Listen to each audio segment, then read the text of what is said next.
की जय। वक्रतुंड महाकाय कुरु मे देव सर्वकार्येषु सर्वदा। या कुंदेन्दु तुषार हार धवला या शुभ्र वस्त्राविता या वीणा वदंड मंडितकरा या श्वेत पद्मासना या ब्रह्मार्चित शंकर प्रभूति देवी सदा वंदिता। सामं पातु सरस्वती भगवती निशेष जाड्यपा। बोलो कुबेरेश्वर धाम की, बोलो कुबेर भंडारी की। हर हर हर हर हर हर। ये भगवान शंकर की पावन पुनित पवित्र श्री शिव महापुराण की कथा, जिसका आज विराम दिवस यहाँ प्रारंभ होने जा रहा है। जिस शिव पुराण के विराम दिवस की बहुत महत्वता होती है। कहते हैं कि भले ही 6 दिन शिव पुराण नहीं सुनी हो, और अगर विराम दिवस वाले दिन शिव पुराण को सुन लिया जाए तो जितनी 7 दिन की 5 दिन की शिव पुराण हुई है, सबका पुण्य एक साथ प्राप्त हो जाता है। ऐसी महत्वता इस विराम दिवस की है। आज सभी अपने पिता की बेटियां, अपने पिता के दामाद बेटे सब अपने घर को वापस चले जाएंगे, और मेरी महाकाल बाबा से, महादेव से यही प्रार्थना रहेगी कि जो भी यहाँ से जा रहा है, भगवान शंकर उसकी 3 महीने में झोली भरकर उसको वापस कुबेरेश्वर धाम पर भेज दे। और मेरा विश्वास कहता है कि अभी जो भीलवाड़ा में शिव पुराण होने वाली है, तब तक ही खूब झोली भगवान शंकर सभी भक्तों की भर देंगे, इतना विश्वास है। इस कलियुग में, इस कलिकाल में, ये युग में सभी लोगों के पास धन तो आ गया, सभी लोगों के पास गाड़ी तो आ गई, सभी लोगों के पास बंगला तो आ गया, कार तो आ गई, सोना भी आ गया, चांदी भी आ गई, सब कुछ आ गया। लेकिन एक चीज़ है जो चली गई, वो है खुशी और संतुष्टि। आज के व्यक्ति के पास सब कुछ है, गाड़ी है, बंगला है, पैसा है, धेला है, कार है, सब कुछ है, लेकिन उसके पास खुशी और संतुष्टि नहीं। एक छोटा परिवार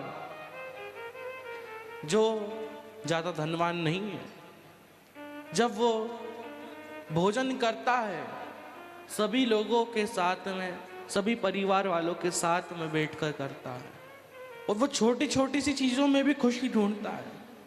लेकिन जिसके पास थोड़ा धन है, जिसके पास थोड़ी सत्ता है, वो भोजन भी करता है तो आधी टेंशन में करता है कि अब क्या होगा, अब ऐसा क्या होगा, अब वैसा क्या करें जिससे ऐसा हो जाए, ऐसा क्या करें जिससे ऐसा हो जाए।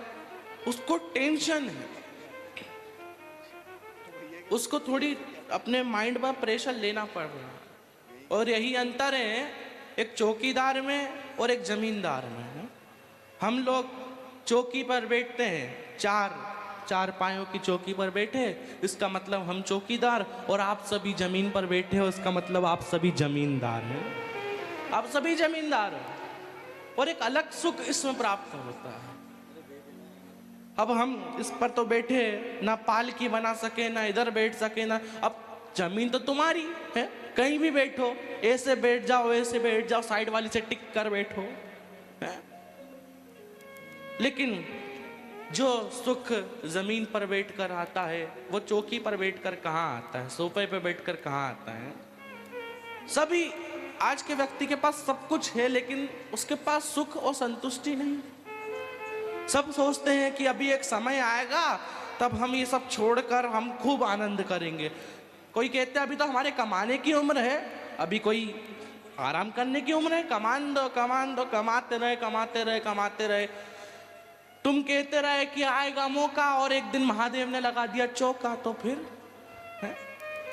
महादेव ने चौका ही लगा दिया, फिर क्या करोगे? हर समय एक नया मौका है, हर समय खुश रहना सीखो। अगर आपसे कोई कह दे कि कल आप निपट जाओगे, हैं? आप कितना खुश रहोगे? परिवार वालों के साथ समय निकालोगे, इधर घूमने जाओगे उधर घूमने जाओगे। यही जीवन है। हमें नहीं पता कि आने वाले 1 मिनट में क्या होने वाला है, क्या पता कब प्राण चले जाए। इसलिए हमेशा खुलकर जियो है, हमेशा। एक पति ने अपनी पत्नी को 10 लाख का हीरे का सेट दिलवाया। दोनों घूमने गए थे, पत्नी ने देखा बड़ा सुंदर हीरे का सेट है, बड़ा सुंदर हीरे का हार है, पति ने पत्नी को दिलवा दिया। श्री मनोज जी पांडे, एक बार सभी के लिए जोरदार ताली बजाकर स्वागत करें। विश्व की सबसे बड़ी और भव्य भोजनशालाओं में से एक कुबेर भंडारी की भोजनशाला, जो कि नियमित रूप से चलती है। आप भी इस भव्य भोजनशाला की सदस्यता ग्रहण कर सकते हैं। मात्र 21,000 रुपए की स्वर्ग राशि देकर जीवन पर्यंत तक आप इसके सदस्य बन सकते हैं। और होता यह है कि 365 दिन में से एक दिन, साल में एक दिन आपके नाम से भी भोजन भंडारा कराया जाएगा। और यही क्रम बदल बदल के सुचारू रूप से चलता है, जिसमें लाखों सैकड़ों हजारों भक्त भोजन भंडारे का आनंद लेकर अपने जीवन को कृतार्थ करते हैं, आनंद में करते हैं। साथ में आप सभी को ज्ञात है, स्वास्थ्य संबंधी क्षेत्रों में पूज्य गुरुदेव हमेशा बढ़ चढ़कर कार्य करते हैं, जिसपे विगत कई वर्षों से प्राथमिक उपचार केंद्र पूज्य गुरुदेव के सानिध्य में निःशुल्क रूप से चलता आ रहा है, जिसपे दवाई गोली भी निःशुल्क रूप से वितरण की जाती है। और इसी प्राथमिक उपचार केंद्र को भव्यता प्रदान करते हुए इसमें सर्व सुविधा युक्त हॉस्पिटल का निर्माण कार्य पूज्य गुरुदेव के सानिध्य में हुआ, जिसमें आज वेंटिलेटर की व्यवस्था हो, ऑक्सीजन संबंधित व्यवस्था हो, ब्लड संबंधित व्यवस्थाएं हो, या फिर डायलिसिस संबंधित व्यवस्थाएं हो, ये सारी व्यवस्थाएं इस हॉस्पिटल के अंतर्गत रखी गई है। साथ में 2 एम्बुलेंस भक्तों की सुविधा के लिए 24 घंटे उपलब्ध रहती है, ताकि के भक्तों को किसी भी प्रकार की कोई कष्ट, कोई दिक्कत, कोई परेशानी ना हो। साथ में आप सभी को ज्ञात है, जो 251 कमरों की भव्य विशाल धर्मशाला बनने जा रही है, जिसका निर्माण कार्य बढ़ाते हुए पूज्य गुरुदेव ने 351 कमरों की यह भव्य विशाल धर्मशाला बनाई, जिसमें लगभग 15 से 16 बड़े बड़े हॉल भी बनाए गए हैं, ताकि के भक्त बड़े ही आराम से रुककर भगवान का भजन कीर्तन स्मरण कर सके। तो ऐसे सारे सेवा के प्रकल्प पूज्य गुरुदेव के सानिध्य में चलते हैं। आप भी इन प्रकल्पों से जुड़ सकते हैं, कदम से कदम मिलाकर, कंधे से कंधा मिलाकर चल सकते हैं। तो टीवी स्क्रीन पर श्री विठलेश सेवा समिति के 2 अकाउंट नंबर एक्सिस बैंक का, सेंट्रल बैंक ऑफ इंडिया का चल रहा है। दोनों में से किसी भी अकाउंट में अपनी स्वर्ग राशि जमा कर अपना नाम व्हाट्सएप पर भेज सकते हैं। आइए सीधे व्यासपीठ की शरण में चलते हैं। पूज्य गुरुदेव के सानिध्य में हम सभी आज सुंदर विराम दिवस की कथा श्रवण करेंगे। जय जय श्री राधे, हर हर महादेव, श्री शिवाय नमस्तुभ्यं।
गणेश की जय हो, श्री गोसाई जी परम दयाल की जय हो, श्याम सुंदर श्री महारानी की जय हो, काशी विश्वनाथ भगवान की जय हो, गौरा महारानी की जय हो, श्री गणेश जी महाराज की जय हो, सरस्वती माता की जय हो, खेड़ापति सरकार की जय हो, कुबरेश्वर महादेव की जय हो, महाकालेश्वर भगवान की जय हो, ओंकारेश्वर भगवान की जय हो, गोविंद देव भगवान की जय, चमत्कारेश्वर महादेव की जय हो, संत सतगुरुदेव गौ माता की जय हो, श्याम प्यारे की जय हो, सरासर भगवान महाराज की जय हो, संत सतगुरुदेव गौ माता की जय हो। चिंता संतान हंतारो यत्पदानो रेणवास्यनं तनिजचार्यन प्रणमामि महोमः। यदनुकृतो जंतुआ सर्वदुखाति गो भवितं सर्वदा वन्दे श्रीवल्लभनन्दन। अज्ञानतिमिरागास्य ज्ञानजशलाकया चक्षुरुन्मिलितं तस्मै श्रीगुरवे नमः। नमामि हृदय श्रीचलिराजहृदयशयनं लक्ष्मी शास्त्रस्यमनं कलानिधिं। चतुर्भीष्व चतुर्भीष्व चतुर्भीष्व विस्तवाश विजायते योऽसो पञ्चदा हृदय नमः। बोले विश्वनाथ भगवान की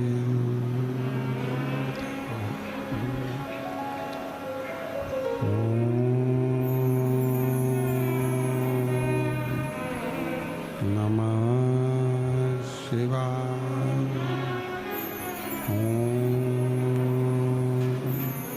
नमः शिवाय।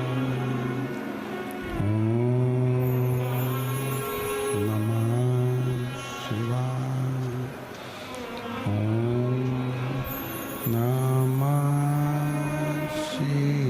शिवाय। नमः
शिवाय।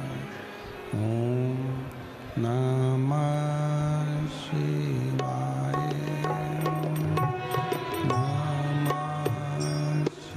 शिवाय।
नमः शिवाय।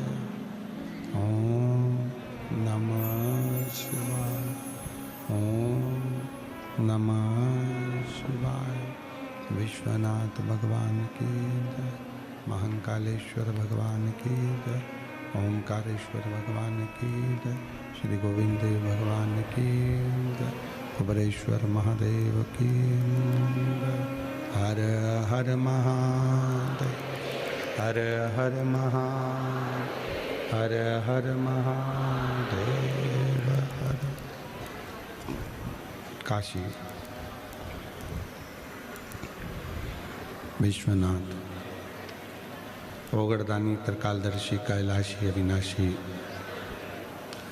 भगवान शिव, जिनकी पुनित पावन पवित्र शिव महापुराण की कथा भगवान देवाधिदेव महादेव की कृपा से, करुणा से, उनकी उदारता से जयपुर राजस्थान की पवित्र पावन भूमि पर चैत्री वर्ष में, चैत्रीय माह में ये पवित्र अवसर पर पवित्र कथा आज विराम दिवस पर जा रही है। कथा का आज 7वां दिवस है। कथा मंडप में विराजमान परम पूज्य फ्लाइट बाबा, जो सर्वस्व भगवान के विरल भक्ति में निरंतर डूबे रहते हैं, ऐसे पवित्र दिव्यानंद में यहाँ विराजमान है। एक बार जोरदार ताली बजाकर उनका स्वागत होगा। कथा मंडप में ही विराजमान सभी संत, साधु, ब्राह्मण, गुरुजन, तपस्वी, साधक, उपासक, सभी को नमन। कथा मंडप की इस पवित्रमय आनंदमय भूमि पर जयपुर परिवार सेवा ट्रस्ट द्वारा आयोजित श्री शिव महापुराण की कथा कार्यक्रम के संरक्षक श्री सत्यनारायण बेरीवाल जी, जिन्होंने इस कथा को संरक्षकता प्रदान करी और दिव्यता के साथ इस दिव्य आयोजन को आयोजित करवाया, उसके लिए उनको बहुत बहुत साधुवाद। एक बार जोरदार ताली बजाकर उनके लिए साधुता दीजिए। मुख्य यजमान श्री घनश्याम रावत जी, श्री राकेश रावत जी मानपुर वाले, जिन्होंने 5 मिनट में उनकी धर्म पत्नी ने इस कथा को मुख्य यजमान पद लेने का निर्णय लिया और इस दिव्य कथा का आयोजन कर मुख्य यजमान पद ग्रहण कर संपूर्ण परिवार को तो ठीक है, पर संपूर्ण जयपुर वासियों को भी सुख प्रदान करा। ऐसे घनश्याम जी रावत जी, श्री राकेश जी रावत जी मानपुर वालों को साधुवाद। कार्यक्रम के इस प्रमुख आनंदमय मुख्य व्यवस्थापक के रूप में श्री अखिलेश आत्री जी, श्री मनोज पांडे जी, जिन्होंने इस कथा की दिव्यता को सुचारू रूप से हर अथक प्रयास कर कर इस कथा को जागरूकता प्रदान कर कर संपूर्ण जयपुर वासियों को ये दिव्य कथा श्रवण करने का लाभ प्रदान करा। उनके लिए एक बार जोरदार ताली बजाकर साधुवाद। सभी को बहुत बहुत साधुवाद देते हुए जिनके यहाँ हम रुके और जिनके भवन में हमारा निवास हुआ, उस परिवार को भी हम बहुत बहुत साधुवाद देते हैं। उन माता जी को, भाई जी को, जिन्होंने इस दिव्यता के साथ इस पवित्र धरा पर रहकर दिव्यता प्रदान करी। और तेरी कृपा बिना न हिले एक भी अणु, लेते हैं श्वास तेरी कृपा से तनु तनु। बखान क्या करूं मैं राखों के ढेर चपटी भवोत में खजाना कुबेर का। हे गंगाधार मुक्ति द्वार ओमकार तू, भोले ओमकार तू, आयो शक्तिहारी शंभो तार तार तू। यीशु महापुराण की कथा संपूर्ण जगत का कल्याण करने वाली है। प्रेशर बढ़ा दो बस, सेटिंग ठीक है। प्रेशर बढ़ाओ, अंदर का भी बाहर का भी। ये संपूर्ण जीवन को सुख प्रदान करने वाली है। जिस भाव से, जिस विचार से, जिस विवेक से, जिस बुद्धि से, जिस आनंद से, जिस मन से आप इस पवित्र कथा को श्रवण करते हो, ये शिव महापुराण की कथा कहीं ना कहीं आपके जीवन के कष्टों को, आपके जीवन की परेशानियों को, आपके जीवन के दुख को समाप्त करती है।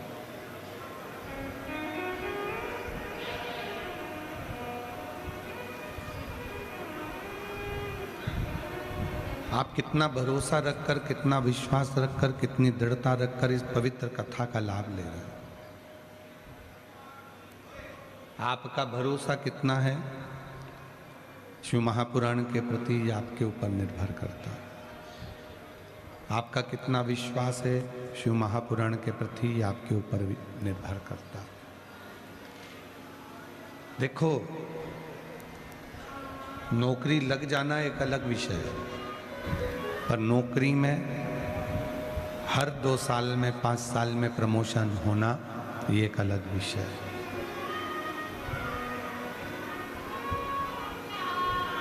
ऐसे कई लोग हैं जिनकी नौकरी लग गई पर प्रमोशन, रिटायरमेंट का समय आ गया तो भी उनका प्रमोशन नहीं हुआ।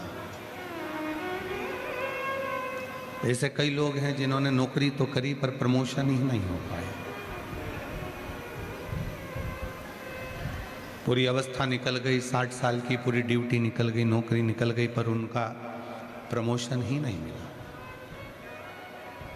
उसी तरह जैसे नौकरी तो कर रहे हैं, ड्यूटी तो कर रहे हैं, पर प्रमोशन नहीं हो रहा, उसी तरह कई लोग संसार के ऐसे हैं जो भगवान के मंदिर में शुरू से जा रहे हैं, शुरू से।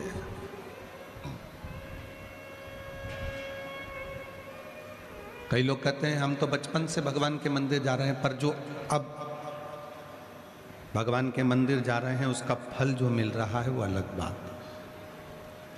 ऐसे कई लोग हैं जो कहते हैं कि हम तो शुरू से भगवान को जल चढ़ा रहे हैं, हम शुरू से 16 सोमवार कर रहे हैं, हम शुरू से सोमवार का व्रत कर रहे हैं, हम शुरू से ये व्रत कर रहे हैं, हम शुरू से भगवान की साधना कर रहे हैं, पार्थिव पूजन कर रहे हैं, पर वो फल नहीं मिलता था।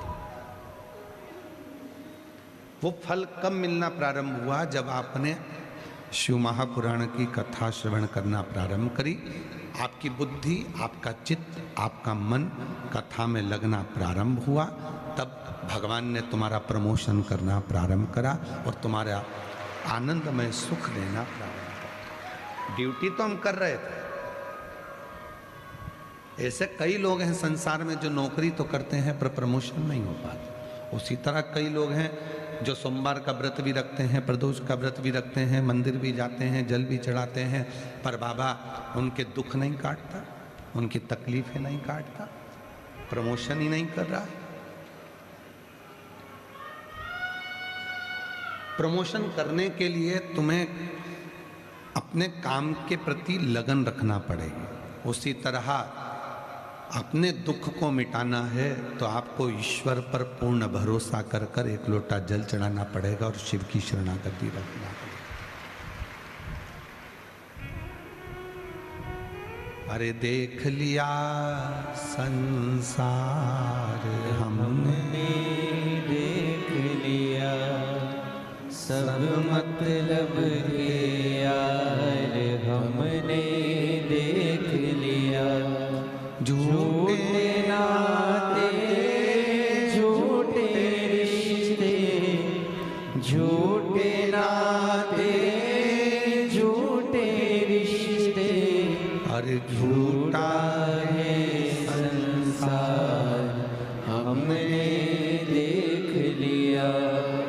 सब मतलब के यार हमने देख लिया संसार हमने देख लिया। आज का व्यक्ति, उसकी चाह बहुत कुछ है पर करना कुछ नहीं चाहता। चाह तो इतनी है कि मैं मुख्यमंत्री बनकर बैठ जाऊं, चाह तो इतनी है कि मैं विधायक बनकर बैठ जाऊं, चाह तो इतनी है कि मैं सांसद बनकर बैठ जाऊं, चाह तो इतनी है कि मैं प्रधानमंत्री बनकर बैठ जाऊं, चाह तो इतनी है कि मैं कलेक्टर, आईजी, कमिश्नर बनकर बैठ जाऊं, पर करना कुछ नहीं, केवल चाह। और कर्म करोगे नहीं तो फिर वो चाह किस काम की? बहाना बनाना। क्यों मंदिर क्यों नहीं गए? अरे आज समय नहीं मिला। आज क्या है कि वो हमारे यहाँ काम था ना, इसलिए मंदिर नहीं।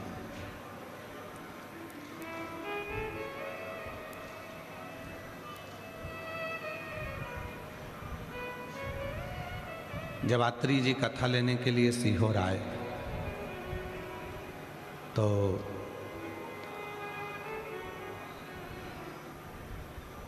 आशीष जी से उनकी बात हुई, समीर जी से उनकी बात हुई, आकाश जी से बात हुई, तो कहा कि कथा का जब विराम है तो उस दिन तो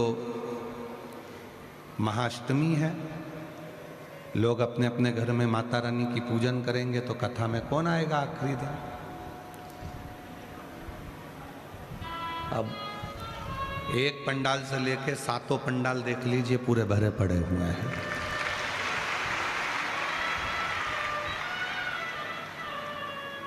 आज तो अष्टमी है। महाराज जी जब अष्टमी के दिन कथा का विराम रहेगा, आत्री जी कहे थे, तो आखिरी दिन कैसे पब्लिक आएगी, कैसे लोग सुनेंगे, कैसे क्या होगा, कैसे श्रवण करेंगे? हमने आत्री जी से, आशीष जी ने भी कहा, समीर जी भी बोले, आकाश जी भी बोले कि आत्री जी ये कथा है ही शिव और शक्ति की। और आप पूछिएगा आत्री जी से, ये पूरी कथा हम एक ही बात कही कि ये शिव और शक्ति की। आपको साधुता है आत्री जी कार्य के प्रति, बहुत बहुत साधुता। ये पूरी कथा शिव और शक्ति की है और विश्वास पर ये कथा चलती है। ये कोई दूसरी पुराण नहीं है।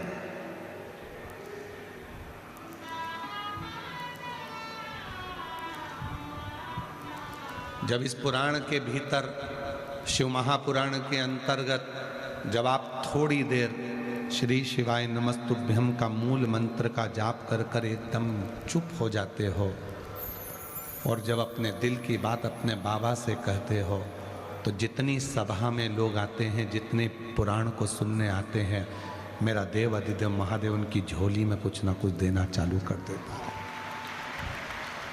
उनकी झोली भरना प्रारंभ कर देता है।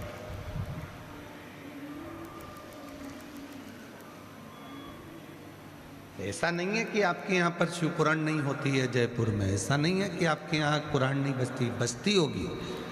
ब्राह्मण बाजते भी होंगे, संत बाजते भी होंगे, आप लोग जाते भी होंगे।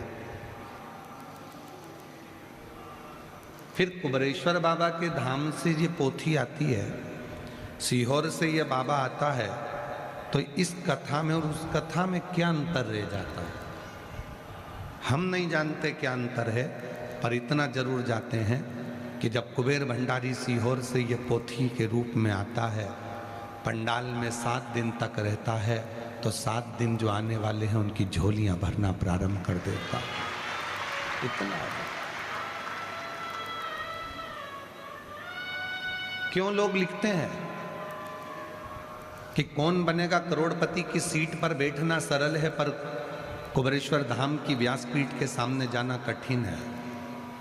वहां करोड़ों का धन मिलता है और यहाँ जो पत्र लिखते हैं और उनका पत्र पढ़ा जाता है तो उनको एक बेलपत्र मिलता है, और वो एक बेलपत्र उसकी जिंदगी का सबसे बड़ा सार हो जाता है। वो एक बेलपत्र उसके जीवन का सबसे बड़ा सुख हो जाता है। हम कभी भी इस व्यासपीठ से उसको ना तो कोई धन दिए, ना कोई दौलत दिए, ना कोई रुपट्टा दिए, ना कोई वैभव दिए।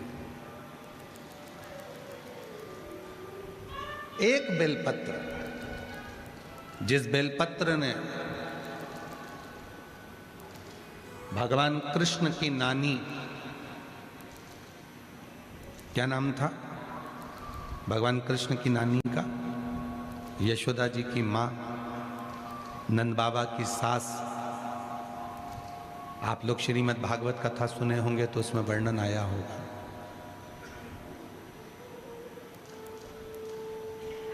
भगवान कृष्ण की नानी, यशोदा जी की मां, नंद बाबा की सास पाटला देवी। क्या नाम था? पाटला देवी।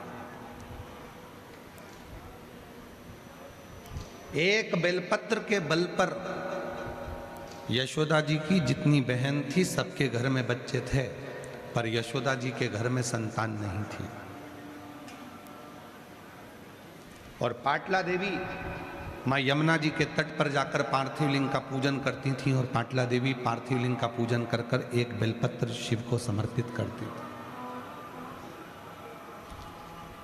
शिव एक बूढ़े का रूप रखकर आ गए पाटला देवी के सामने, और पाटला देवी से कहा, पाटला तू मेरी आराधना करती है, साधना करती है, क्या चाहिए तुझको? मेरी बेटी यशोदा जी की गोद खाली है, बस उसके घर संतान हो जाए। ठीक है, इतनी सी बात हो जाएगी।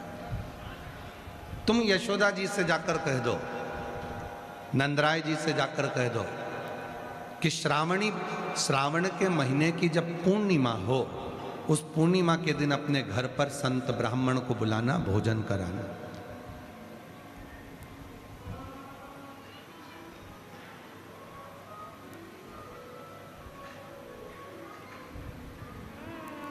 बेलपत्री के वृक्ष के आंगन में जब वो संत और ब्राह्मण भोजन करेंगे तो उसका फल आपको मिलेगा।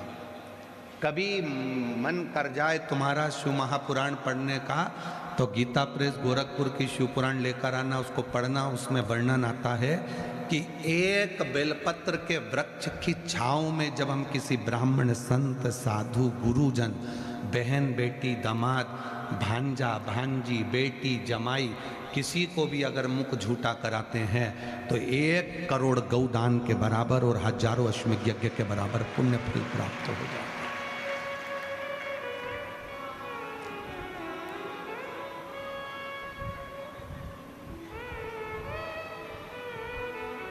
पाटला देवी, यशोदा जी से कहो कि वो संतों को भोजन कराए। संत भोजन करने बैठ गए। नंद बाबा ने खीर और मालपुआ बनवाया। खीर परोसते परोसते नंद बाबा निकल गए। थोड़ी देर बाद मालपुआ लेकर माँ यशोदा जी आ गई। पल्लू डला था लंबा, बहुत लंबा घूंघट, जैसे हमारे राजस्थान की शान है घूंघट, उसी तरह एक लंबा घूंघट यशोदा जी का डला था। हाथ में चुड़ला, पांव पैजनिया, कमर करधनिया, लंबी सी चोटी। यशोदा जी की बड़ी सुंदर स्वरूप था माता का, और पूरा घूंघट से चेहरा ढका हुआ था। मालपुआ देने के लिए जैसे यशोदा जी आई, ब्राह्मण भोजन करते करते उन्होंने देखा नंद बाबा की दाढ़ी सफ़ेद है, नंद बाबा के बाल सफ़ेद हैं। हमको लगता है ये नंद बाबा के छोरे की बहू दिखती है, ऐसा लगता है कि नंद बाबा के घर के बेटे की बहू है, और इनके घर में कोई बच्चा नहीं दिख रहा। तो सारे संतों ने भोजन करते करते घूंघट की जो ओट में यशोदा जी थी उनको देख नहीं पाए, और सारे संत ब्राह्मणों ने कह दिया, पुत्र भव, पुत्र भव। जैसे ही यशोदा जी से कहा, यशोदा जी ने अपना घूंघट ऊंचा करा तो बाबाओं ने देखा कि नंद बाबा की दाढ़ी सफेद, बाल सफेद, यशोदा जी के भी बाल सफेद थे। 60 वर्ष के नंदराय जी और 55 वर्ष की यशोदा जी, बाल सफेद। सारे संत ब्राह्मणों के मन में आया कि हमारा तो अब आशीर्वाद गड़बड़ हो गया, हमने वर दे दिया। नंद बाबा जी हाथ जोड़कर बोले, बाबा जी आपने मेरी पत्नी को पुत्र होने का आशीर्वाद दिया है, बेटा होने का, पर हम तो इतनी उम्र के हो गए, अभी तक संतान नहीं हुई तो संतान कहां से आए? संतों ने कहा बेलपत्र के वृक्ष की छांव में जब भोजन करता ब्राह्मण कोई वर देता है, वो वर कभी खाली नहीं जाता। और हमने तुम्हें वर दिया, इसलिए लोग स्तुति गाते हैं, उसमें कहते हैं ना जाने किस ऋषि मुनि ने धागा हाथ लपेटा कि नंद घर अनहोनी हो गई बेटी हो गया बेटा। ना जाने कौन ऋषि ने हाथ पकड़ा।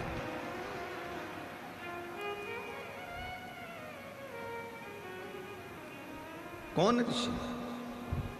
और शिव की कृपा ऐसी हुई कि वो यशोदा जी के घर में रात्रि के समय पर कन्या ने जन्म लिया था और संतों की वाणी को पूर्ण करना था, इसलिए परमात्मा ने रात की रात कन्या को बदलकर बेटे को लाकर सुलवा दिया और वो क्रम पुत्र का पूरा पलटता है, चक्र पलटता है।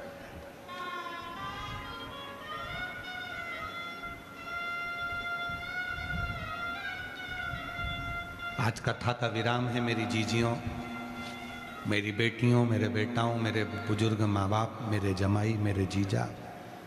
कथा आज विराम हो जाएगी, आप सब अपने अपने घर की ओर चले जाओ।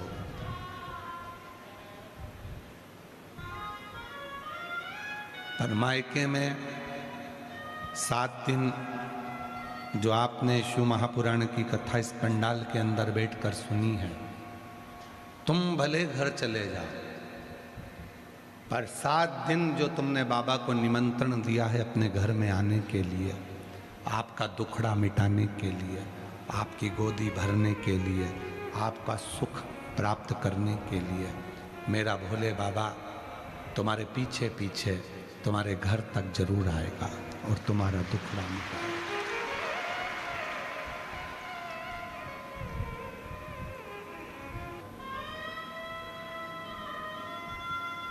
भोजन में बहाने नहीं बनाते, कपड़े पहनने में बहाने नहीं बनाते, श्रृंगार करने में बहाने नहीं बनाते, सोच कर्म करने में बहाने नहीं बनाते,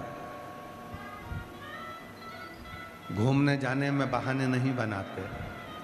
फिर भगवान शंकर की भक्ति करने में बहाना क्यों बनाना? किस लिए?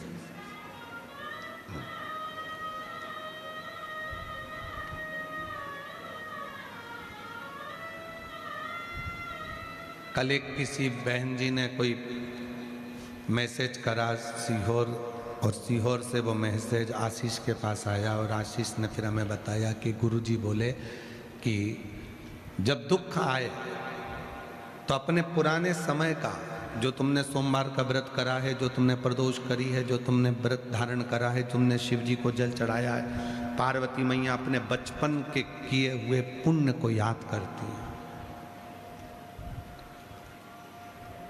उससे लाभ मिलता है। तो हम निवेदन करेंगे जिन्होंने मैसेज करा उनको कि आप प्रैक्टिकल करिएगा। जब दुख की घड़ी हो, आपका पूर्व का 1 लोटा जल याद करिए, बचपन में करा हुआ सोमवार का व्रत, शिवरात्रि का व्रत याद करिए, वो आपके स्मरण में रहना चाहिए।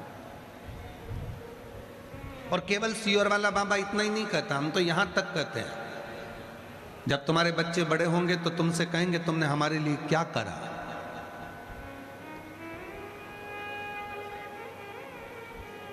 तो इसलिए निवेदन है, तुम्हारे बच्चे बड़े हों उससे पहले, जब तक बच्चे छोटे हैं, और उनकी गंदगी तुम साफ करो पानी डालकर, तो फोटो खींच खींच के रख लो, थोड़ी सी वीडियो बना के रख लो। जैसे ही बच्चा बोले कि तुमने हमारे लिए क्या करा, तो उसकी वीडियो चलाकर उसको दिखा देना, ये धोने के लिए तेरे ससुराल वाले नहीं आए थे, तेरी माँ ने धोया था। ये धोने के लिए तेरे परिवार वाले दूसरे नहीं आए थे, कोई दूसरा नहीं आया था, तेरी माँ ने धोई थी ये गंदगी। इसलिए अपने अपने बच्चों के गंदगी धोते समय एक एक फोटो खींच के रख लो। जब बच्चे कहें कि तुमने हमारे लिए क्या करा, तो वो फोटो निकाल कर दे देना, ये देख इतना सा था, धोना तक नहीं आता था, हमने धोया, हमने।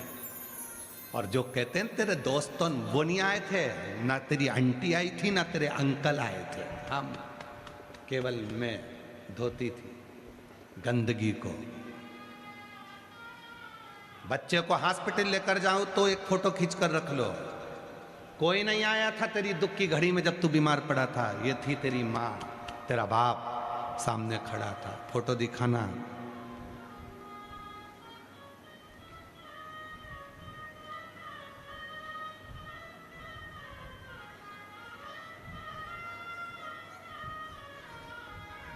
कोई नहीं आया था। उस समय पर तेरी माँ थी। अपने पुराने समय का स्मरण करो, बिल्कुल मत भूलो। कई सास अपनी अपनी बहुओं को अपनी अपनी पुरानी बात बताते हैं, भैया ऐसी गरीब परिस्थिति थी, भैया हमारा जीवन ऐसा था, भैया हमारा ऐसा जीवन था। बहुओं को लगता है क्या मम्मी तुम घिसी पिटी वही बात कहती हो। मम्मी इसलिए घिसी पिटी बात कहती है कि मम्मी चाहती है कि तू संभाल के चलना। अभी तो भगवान ने दिया है, उसको पकड़ कर चलना, कहीं हमारी जिंदगी जैसी जिंदगी तेरी ना हो जाए, इसलिए तुझे सुना सुना कर तुझे संभालना सिखा रही। और बहू को क्या लगता है कि मम्मी वही पुरानी पुरानी बातें घिसती रहती हैं। हमारी सास ऐसी थी, हमने ऐसा करा, हमने चूल्हे पे रोटी बनाई, हमने ये करा, हमने वो करा, हमने ये करा, हमने वो करा।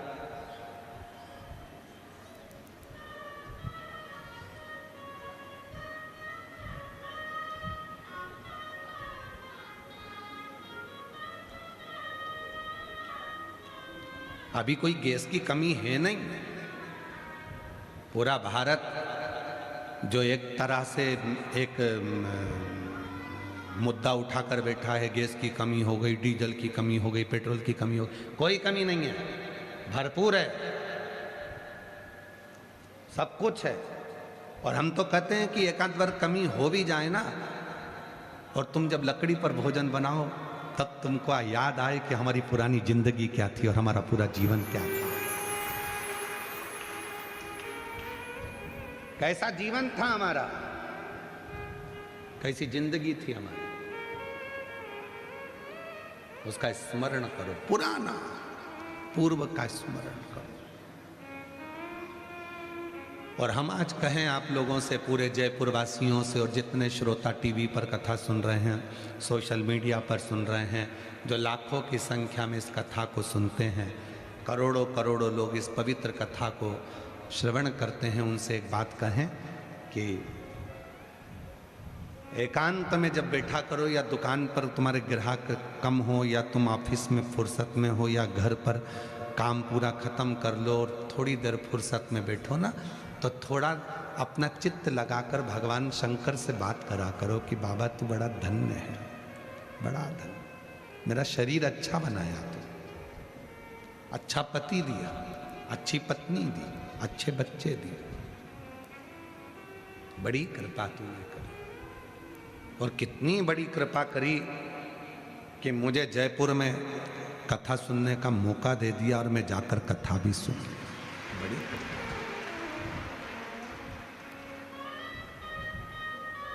जो जैसी भावना लाया वो वैसा ही फल पाया, नहीं खाली उसे लौटाया, वो मन ही मन हर्षाया, और कर दिया माला माल काशी वाले, लुटा दिया भंडार काशी वाले ने, लुटा दिया भंडार काशी वाले ने, कर दिया माला माल काशी वाले ने।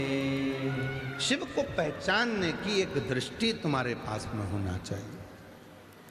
भक्ति को जानने में जितना व्यक्ति बहुत उन्नति की सीढ़ी पर चढ़ता चले जाता है, वो धीरे धीरे अपने सनातन धर्म पर उंगली उठाने लगता है।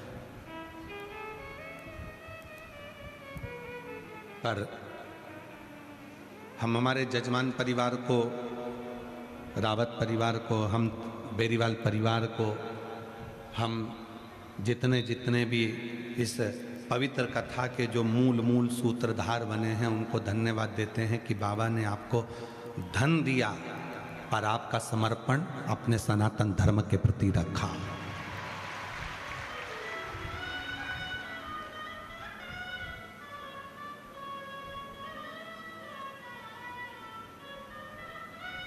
जयपुर में हड्डी के डॉक्टर हैं क्या? जम के तो बोलो। हड्डी टूटती है तो उसके डॉक्टर हैं? हॉस्पिटल हैं? अरे बोलते तो जाओ। ठीक है, कभी हड्डी के डॉक्टर के पास जाना, जाकर पूछना, हमारा मत बोलना, नहीं डॉक्टर ही परेशान हो जाए। हड्डी के डॉक्टर के पास जाकर पूछना कि आपके यहाँ इतने सारे पेशेंट आते हैं, इतने सारे मरीज आते हैं जिनकी हड्डी टूटी होती है, उसमें से अंधे कितने आते हैं? कितने अंधे व्यक्ति की हड्डियां टूटी होती है? तो डॉक्टर कहेगा भैया हमारे यहाँ अंधे मरीज नहीं आते क्योंकि उनकी हड्डी नहीं टूटती, हड्डी हमेशा आंख से देखने वाले की ही टूटती है।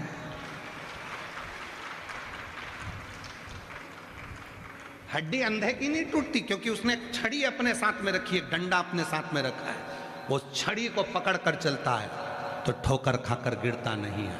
भगवान ने जिनको आंख दी है ठोकर खाकर वही जान कर कर गिरता है, हड्डी उसी की टूटती है। बाथरूम में गए थे, सब दिख रहा था, अच्छा है, बाथरूम है, चिकना फर्श है, सब समझ में आ रहा है। बहू नहाकर गई होगी, शैम्पू पड़ा है, ये भी समझ में आ रहा है, साबुन का घोल पड़ा है, ये भी समझ में आ रहा है, तो फिर चप्पल पहन के जाने की जरूरत क्या थी? फिसल गई, टूट गई हड्डी। गई हॉस्पिटल, डॉक्टर साहब ने कहा आंखें नहीं थी, दिखता था ना। हाँ साहब, आंखें तो थी पर समझ नहीं पाई। रास्ते से चल रही थी, सामने नाली थी, दिख रहा है, स्पीड ब्रेकर दिख रहा है, गाड़ी चला रहे हो, दिख रहा है कि स्पीड ब्रेकर है, दिख रहा है सिग्नल बना है, दिख रहा है पुलिस वाले कह रहे हैं हेलमेट लगाओ, पुलिस वाले कह रहे हैं सीट बेल्ट बांटो, उसके बाद भी गाड़ी का एक्सीडेंट हो जाए तो लोग कहेंगे क्यों रे तुझे दिखा नहीं था? नहीं दिखा तो था, क्यों तुझे ये नहीं दिखा? स्पीड ब्रेकर दिखा था, फिर गाड़ी उचकी कैसे? तो क्या बस गलती हो गई। और वो अंधा व्यक्ति जो आंखों से अंधा है वो लाठी टेक टेक कर छड़ी से धीरे धीरे चल रहा है और उसका एक्सीडेंट नहीं होता, वो कहीं हड्डी नहीं तोड़वाता, हड्डी आंख वाले की टूटती है। उसी तरह हमेशा अपने सनातन धर्म पर उंगली अपना ही व्यक्ति उठाता है जो पूर्ण भरोसा करता है, जिसके पास शिव रूपी छड़ी होती है, जिसके पास भरोसे की छड़ी होती है, जिसके पास शंकर के विश्वास की छड़ी होती है, वो कभी खड्डे में नहीं गिरता। याद रखना, तुमने अगर शंकर पर भरोसा करा, तुमने एक लोटा जल पकड़ा, तुमने विश्वास किया है तो तुम किसी खड्डे में नहीं गिरोगे, क्योंकि परमात्मा वो छड़ी तुम्हें संभाल कर चलाएगी। पर जिनकी आंखें हैं, जिनको दिख रहा है, इतने पत्र आते हैं, इतना भाव आता है, इतनी पब्लिक आती है, ना जाने कहां से आती है, कोई इनको चावल देने नहीं गया, कोई इनको बुलाने नहीं गया, इनको रोक दिया जाता है कि मत जाओ तो भी लोग जाते हैं। आखिर समझने वाली बुद्धि है कि इतनी पब्लिक, इतना भक्त कहां से आ रहा है, कैसे आया, कैसे जाएगा?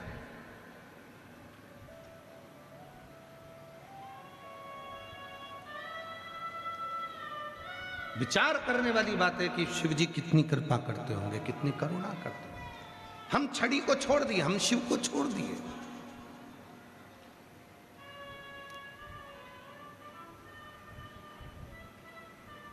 जाना जरा हॉस्पिटल में जाकर पूछना, क्यों साहब हड्डी टूटी, किसकी टूटी? अंधा था कोई जिसकी हड्डी टूटी? नहीं साहब, आंख वाला था। हड्डी टूटी, वो कोई दिखता नहीं था? नहीं साहब, पूरी देखता था, फिर भी हड्डी टूटी क्योंकि वो चला नहीं देखकर। वो एक लाइन याद करना, अपने एक गीत की है, बाबूजी थोड़ा धीरे चलो,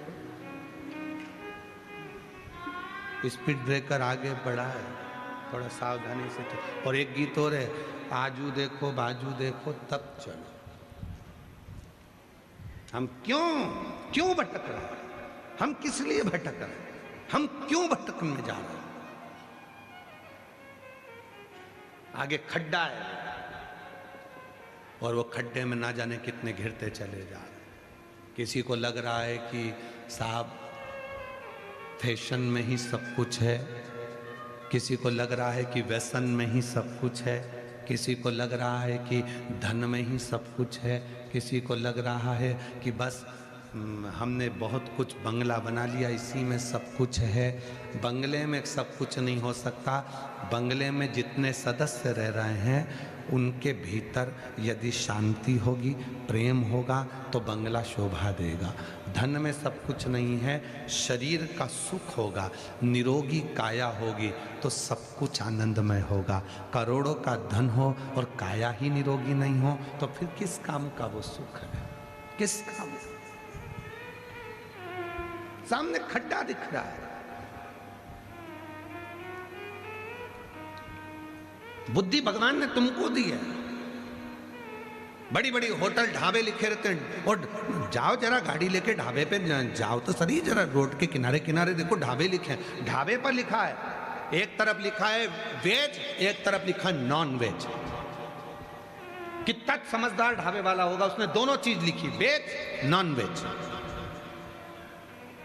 शाकाहारी मांसाहारी, दोनों चीज लिखी उसने ढाबे पर। और वो इंतजार कर रहा है तुम जैसे मूर्ख का। क्यों? अब देखना यह है कि ये आके नॉन वेज खाता है कि वेज खाता है। अब इंतजार कर रहा है कि भगवान ने बुद्धि दी है तेरे को और तू ढाबे पे जाकर पूछ रहा है कि नॉन वेज दे दो। भगवान ने बुद्धि दी है।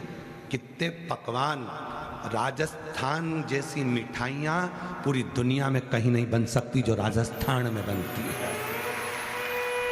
राजस्थान का भोजन जैसा भोजन पूरे कहीं नहीं बन सकता भारत में जो राजस्थान में बनता है। राजस्थान जैसा पहनावा पूरे भारत में नहीं बन सकता जो राजस्थान में बनता है। राजस्थान के तीर्थ जैसे तीर्थ पूरे भारत में नहीं हो सकते जो राजस्थान में है। राजस्थान जैसी मर्यादा, राजस्थान जैसा खम्मा घनी, राजस्थान जैसा दूल्हे को भी बना और दुल्हन को बनी। यहाँ राजस्थान की जो भाषा है, बोली है, मनवार है, आदर है, सत्कार है, वो पूरे भारत में नहीं हो सकता जो राजस्थान में है। आओ पधारो सा हमारा देश कहने वाला भी केवल एक राजस्थान है, केवल एक राजस्थान। और उस राजस्थान के लोग जो अपने घर से बाजरे की रोटी लेकर चलते थे, चटनी लेकर चलते थे, कड़ी लेकर चलते थे, भोजन करते थे और अपनी बुलंदता से आगे बढ़ते थे, आज उस राजस्थान के तीर्थों में भी दर्शन करने जाओ तो ढाबे के बाहर लिखा है कि वेज और नॉन वेज। तो सोचने वाला प्रसंग हो जाता है कि हमारी बुद्धि क्या मारी गई है। खड़े होकर कहना चाहिए भैया ये नॉन वेज वाला बोर्ड हटाओ, यहाँ तो केवल वेज होना चाहिए। क्योंकि हमारे राजस्थान में लोग सालासर आते हैं, श्याम जी आते हैं, जीण माता आते हैं, झुंझुन माता आते हैं। यहाँ तो हमारा राजस्थान तो जहाँ पूरे दुनिया में निवास करने वाले एक एक व्यक्ति के कुल देवी देवता मिलेंगे तो राजस्थान में मिलेंगे। सबका बाप यही है। और हम हमारी बुद्धि के हिसाब से वेज नॉन वेज। और अब तुम्हारी बुद्धि कहाँ गई, अब तुम्हारा चित्त कहाँ गया? फिर वही वाली बात आ गई। बिजली खड़ी, फिर वही वाली बात आ गई, भटक रहे।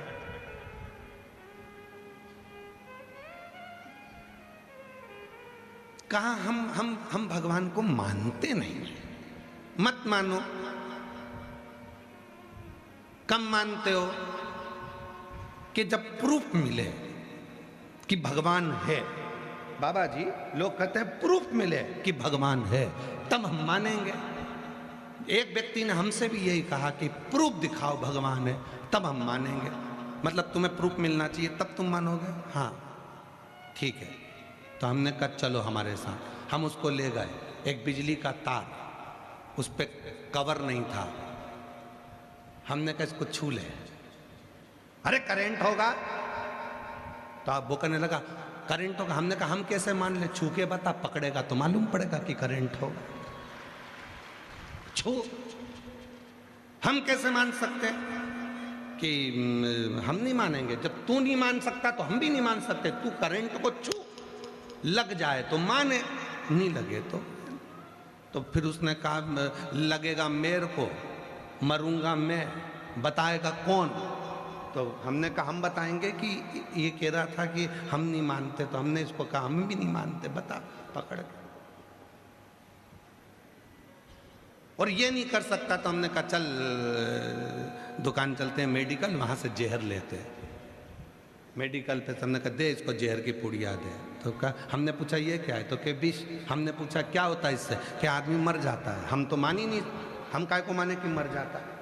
तो किस, हमने साइंस पढ़ी है, हमने पुराण पढ़ी है, हमने किताब पढ़ी है, उसमें हमें मालूम है कि विष हमेशा लोगों को मार देता है। तो हमने कहा हमने भी शिव पुराण पढ़ी है, हमें भी मालूम है कि शंकर दुनिया को तार देता है। तू मान रहा है कि विष पीने से आदमी मर जाएगा, तूने किताब में पढ़ा, हमने भी किताब में पढ़ा कि शिव विष अगर मारता है तो शिव तारता है। ये हमने हमारी पुराण में पढ़ा है, हम भी विश्वास करते हैं। तू विश्वास करता है उस पर, हम विश्वास करते हैं इस पर। तो उसने कहा तुम साइंस को नहीं मानोगे। हमने कहा मानेंगे, हम भी मानते हैं और मानेंगे। तो कहा कैसे मानोगे? हमने कहा साइंस को हम उस दिन मानेंगे जब पृथ्वी पे से एक भी व्यक्ति नहीं मरेगा। जब तक लोग मरेंगे तब तक हम यही समझेंगे कि जन्म देने वाला भी वो परमात्मा है और मारने वाला भी परमात्मा है। मरना नहीं चाहिए। तुम्हारे साइंस ने सब कुछ करा तो अब इनको अमर कर दो बस, अब कोई मरे नहीं संसार में। सर्वे भवन्तु सुखिना, हम वो कामना करते, एक नहीं मरे। सबके पास करोड़ों की दौलत, यमराज आए और ये 2-4 खोखा खसका दे, ले ओ साहब ये 5 पेटी माल ले जाओ, पड़ोसन को उठा के ले जाओ। हम नहीं जाएंगे।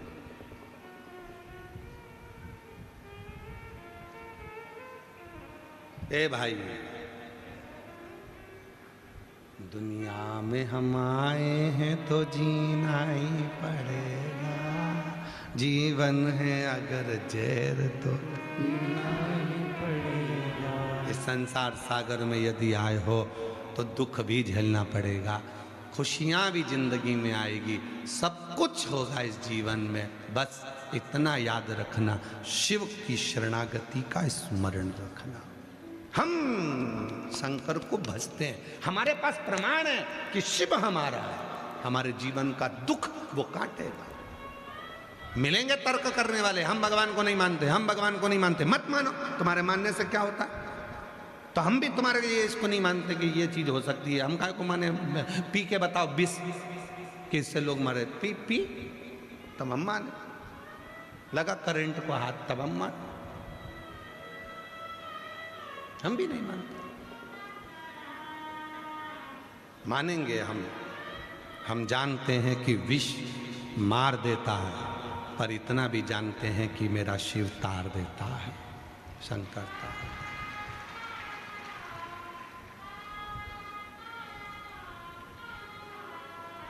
जिस व्यक्ति ने शंकर जी के मंदिर में जाकर 1 लोटा जल चढ़ाना प्रारंभ करा, जिस व्यक्ति ने शिव के मंदिर में जाकर 1 लोटा जल चढ़ाना प्रारंभ करा, समझ लो मेरे बाबा ने उसका हाथ पकड़ लिया।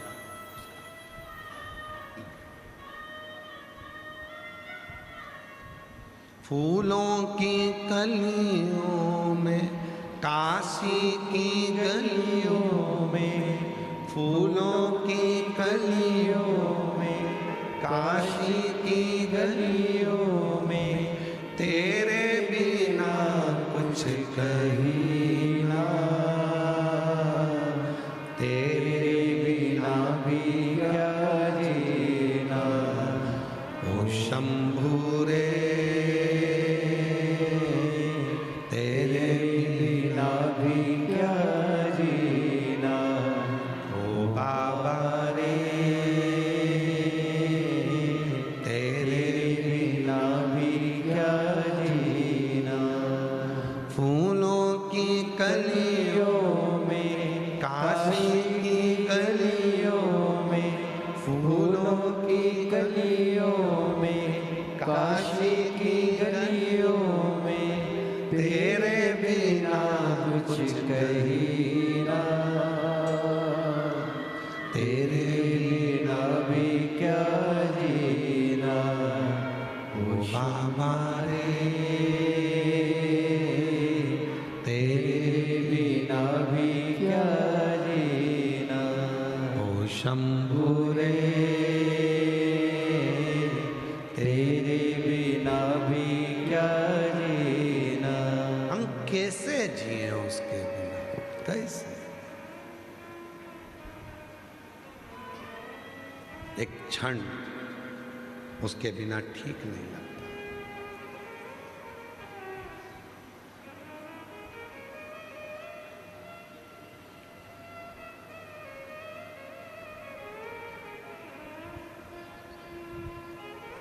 परसों के दिन आशीष कह रहे थे, गुरुजी बाहर बहुत सारे लोग मिलने वाले रह गए, आप उठ के चल दिए। 2 दिन, हम पूरे 7 दिन में से केवल 2 दिन, 5वां और 6ठा दिन ऐसा होता है जो सबसे मिलते हैं। बाकी के 7 दिन आप लोगों से हमारा मिलना नहीं होता।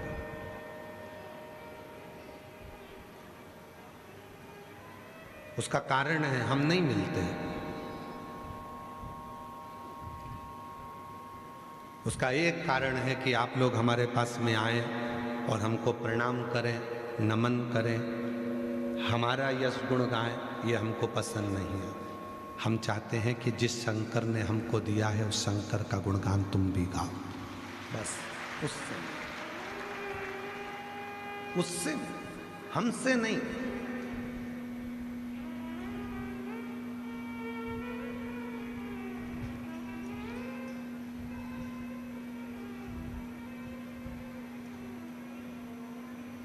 कई बार समितियां भी कहती हैं कि हम लोगों ने इतना इतना व्यवस्था करी, टेंट लगाया, भोजन चलाया, पंखा लगाया, ये करा वो करा, कम से कम हम लोगों से तुम मिलो।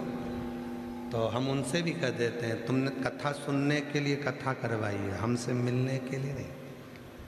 हमसे मिलना है तो सीहोर आओ, जब हम कथा ना करें तो शाम को प्रदोष काल में, हम सीहोर भी नहीं मिलते, प्रदोष काल में जब हम आरती करने के लिए बाहर आए तब आपका और हमारा निगाह मिलेगी, बस उतना बहुत है, बहुत। और पहले के रिश्ते और आज के रिश्ते में अंतर यही तो है।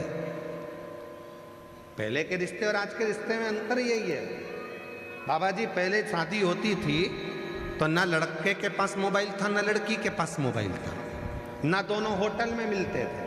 केवल लड़की चाय की ट्रे लेकर आती थी, नीचे रखती थी, लड़का और लड़की की निगाह मिलती थी और संबंध पक्का हो जाता था, और वो संबंध 7 जन्म तक निपटा था। और एक आज का समय, मिल लो, जुल लो, होटल में 4 घंटा बात कर लो, रात को 3-3 बजे तक मोबाइल पे लगे हो, उसके बाद दोनों वो कौन सी फोटोग्राफी होती है जिसमें घूमने भी चले गए, फोटो भी खिंचवा लिए, सारी दुनिया का प्रपंचा कर लिया, और उसके बाद फिर शादी हुई। जब इतने मिल लिए थे, जुल लिए थे, फिर तलाक काय को कर रहे हो? फिर तलाक क्यों? तो इससे तो ये बुजुर्ग मेरी माताएं बैठी हैं, जो बुजुर्ग मेरी माताएं बैठी हैं, जो बुजुर्ग मेरे पिता बैठे हैं, जो बूढ़े बूढ़े मेरे माँ बाप बैठे हैं, इनसे पूछो कि इनने इस लड़की को देखा था क्या जिससे उसकी शादी हुई, और उसने उसको देखा था, बस चाय रखी थी, उतनी देर में निगाह मिल गई और वो संबंध 7 जन्म का हो गया। लोग कहते हैं आप मिलते क्यों नहीं? हमने कहा मिलने में तलाक हो जाता है, ना मिले तो प्रेम बढ़ता चले जाता है, बस बहुत।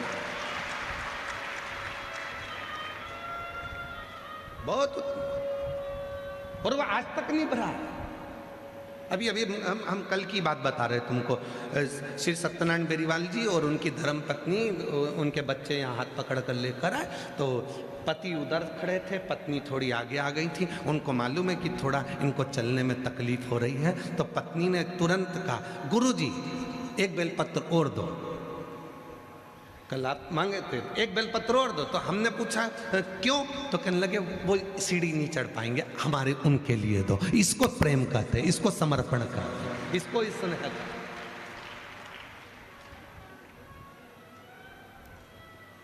प्रेम की परिभाषा किसको कहते हैं वो समझे।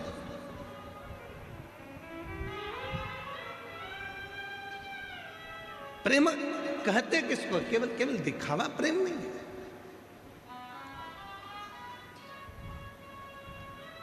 शिव के पास जाओ, मेरी मां जगत जननी जगदम्बा अम्बा पार्वती जी जब हलाहल विष मंथन में निकला और उस मंथन में निकले हुए विष को जब भगवान शंकर के पास लाया,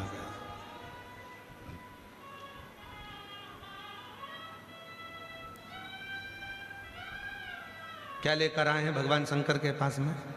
जम के बोलो, विष, अमृत नहीं। शिव जी के पास विष आया।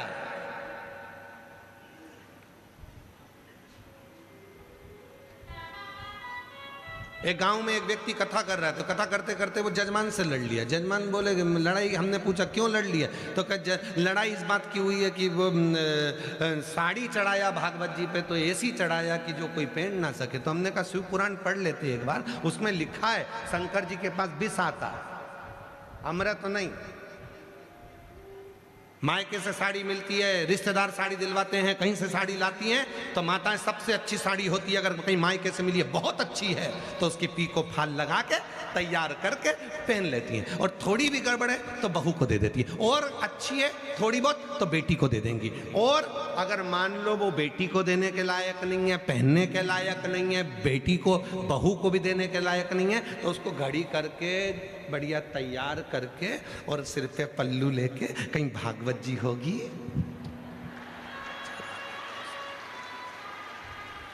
उस पे चढ़ा देंगे। अब ये सोचेंगे कि पंडित जी की लुगाई पहन लेगी, पंडित जी की लुगाई और ऐसी पहने दे देता वो साड़ी, फिर वो भी संभाल के रख लेती है। फिर किसी के यहाँ कोई फंक्शन होता है वहाँ दे देती है, वहाँ से फिर दूसरी जगह जाते जाते फिर जिसने साड़ी दी थी एक दिन उसके घर में ही कार्यक्रम था और वो साड़ी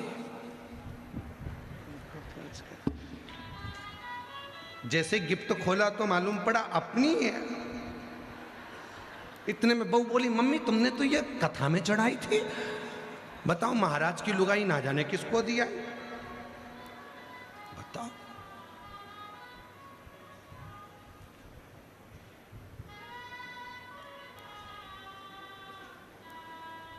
ये तो राजा भर्तरी जैसा काम हो जाता है कभी कभी, है। राजा भर्तरी ने सन्यास क्यों लिया था? राजा भर्तरी की जो धर्म पत्नी थी बड़ी सुंदर थी, बड़ी सुंदर। और राजा भर्तरी गुरु गोरखनाथ जी के परम भक्त हो गए थे। गोरखनाथ जी ने विचार करा कि इस भर्तरी को विद्वान बहुत है, ज्ञानी बहुत है, इसको परिवार से और पत्नी से प्रेम बहुत ज्यादा है। तो गुरु थे, गुरु जानते थे सब कुछ कि इनको क्या चाहिए। गुरु की दृष्टि बड़ी परखी होती है। जो शिव गुरु होते हैं ना, भगवान शंकर के जो उपासक गुरु होते हैं, शंकर की भक्ति करने वाले, शंकर का स्मरण करने वाले, उन गुरु से जाकर आप कुछ मत बोलो, केवल एक बार कह दो, बाबा देख तो लो, एक बार तो देखो। बस बाबा निगाह उठाकर देख लेगा ना तो मालूम है कि गुरु सब कुछ दे देगा। केवल देखा और उतने में सब कुछ दे देता है। यह कई माताओं की आदत रहती, कई भाइयों की आदत रहती, कथा में बीच में चिल्ला देते हैं हर हर। ये बीच में इसलिए चिल्लाते हैं, एक बार गुरु जी देख तो ले हमारी और कम से एक बार तो देखे कम से कम। तो वो राजा भर्तरी गोरखनाथ जी जान गए ये भक्त बड़ा बिरला है, वो परंतु ये अपनी पत्नी के आसक्ति में, पत्नी से बहुत प्रेम करता है, अपनी पत्नी से इतना प्रेम करता है कि ये एक मिनट उससे नहीं छोड़ता। तो एक दिन गुरु गोरखनाथ जी ने बड़ी कृपा करी और बड़ी कृपा कर गुरु गोरखनाथ जी ने कह दिया, राजन मेरा मन करता है मैं तुझको एक फल दे दूं। तेरे जैसा राजा पूरी दुनिया में रहना चाहिए, इतना प्रतापी राजा पूरी दुनिया में रहना चाहिए, सब दूर विजय प्राप्त करने वाला राजा पूरी दुनिया में रहना चाहिए। तू जवान रहेगा तो पूरा राज्य अच्छा चलता रहेगा। भगवान गुरु गोरखनाथ जी ने एक फल लिया, राजा को दे दिया, राजन ये फल तू खा लेना, तू कभी बुढ़ा नहीं होगा, तो कभी बुजुर्ग नहीं होगा। राजा फल लेकर गया और राजा फल लेकर गया और उस फल को राजा ने अपनी पत्नी को बुलाया। धर्मपत्नी आई, बड़ी सुंदर। रात्रि का समय, राजा ने फल निकाला अलमारी में से, पत्नी को दिया। सुन, ये वो फल है जिसको तू खाएगी तो कभी बूढ़ी नहीं होगी, कभी बुढ़ी नहीं होगी तू, ले ये फल। रानी ने फल लिया। राजा बोला कि मैं तुझे इतना प्रेम करता हूं, अगर मैं फल खाऊंगा, मैं जवान हो गया, तू बूढ़ी हो गई तो मुझे अच्छा नहीं लगेगा, इसलिए तू जवान रहे, मैं बूढ़ा होऊंगा, चल जाए। राजा ने फल रानी को दे दिया। रानी ने फल अलमारी में रख दिया, नहीं खाया। रानी दूसरे दिन रात्रि को, रानी दरवाजे पर एक द्वारपाल था, राजा के दरवाजे का चौकीदार, उससे बहुत प्रेम करती थी। रानी उसे चाहती थी। रानी वो फल लेकर द्वारपाल के पास पहुंच गई। द्वारपाल के पास जाकर गले लगकर फल देकर कहा कि ये फल मैं तुम्हारे लिए लाई हूं। इस फल में क्या है? मैं चाहती हूं ये फल गुरु गोरखनाथ ने दिया है, इस फल को जो खाएगा वो जवान रहेगा, कभी बुढ़ा नहीं होगा। रानी ने कहा, मैं तुम्हें बहुत प्यार करती हूं, मैं चाहती हूं कि मैं बूढ़ी हो जाऊं पर तुम कभी बूढ़े ना हो, इसलिए ये फल तुम खा लो। चौकीदार ने वो फल ले लिया, अलमारी में रख दिया। चौकीदार राजा के महल में एक नृत्यांगना नाचती थी, नाचने का काम करती थी। राजा उस नृत्यांगना को प्रेम करता था, वो चौकीदार उस नृत्यांगना को प्रेम करता था। रानी चौकीदार को प्रेम करती थी, चौकीदार को फल दे दिया। पहले समझ लें, भर्तरी प्रेम करते थे, पत्नी को दिया, पत्नी प्रेम करती थी चौकीदार को तो चौकीदार को दिया, चौकीदार प्रेम करता था एक नृत्यांगना को, एक वेश्या को जो नाचती थी। चौकीदार उस वेश्या के पास पहुंच गया। मैं तुम्हें बहुत प्रेम करता हूं, मैं तुम्हें बूढ़ा होते हुए नहीं देख सकता, इसलिए ये फल तुम खा लो, गुरु गोरखनाथ ने दिया था। अच्छा, तुम खाओगी ना, कभी बूढ़ी नहीं होगी। मैं तुम्हें बूढ़ा होते हुए नहीं देख सकता, मैं बूढ़ा हो जाऊंगा, चल जाएगा, पर तुम बूढ़ी होकर मैं तुम्हें नहीं देख सकता। और वो फल उसने उस वेश्या को दे दिया। वेश्या राजा से स्नेह करती थी। साड़ी घूम के पहुंच गई वापस तुम्हारे पास। वेश्या राजा भर्तरी से प्रेम करती थी और वेश्या राजा भर्तरी के पास जाकर कहती है, दुनिया में ऐसा राजा दूसरा नहीं हो सकता। महाराज, मेरी इच्छा है ऐसा अटल राज्य आपका चले, इस फल को आप खा लो। राजा ने पूछा, ये कौन फल है? ये वो फल है जिसको आप खाओगे तो जवान रहोगे, कभी बूढ़े नहीं होगे। राजा ने उस वेश्या से पूछा, सत्य बताना, तुझे ये फल किसने दिया? चौकीदार ने। चौकीदार को बुलाया, तुझे फल किसने दिया? रानी ने। रानी को बुलाया कि फल तो मैंने तुझे दिया था, तूने इसको क्यों दिया? क्योंकि मैं इसको प्रेम करती थी। बस राजा ने अपना राज्य त्याग दिया और हरिद्वार में जाकर तप किया। हरिद्वार में तप क्या?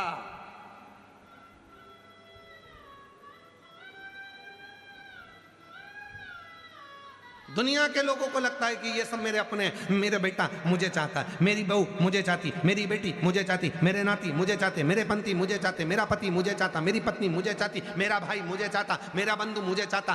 फालतू का दिखा, कोई किसी को नहीं चाहता।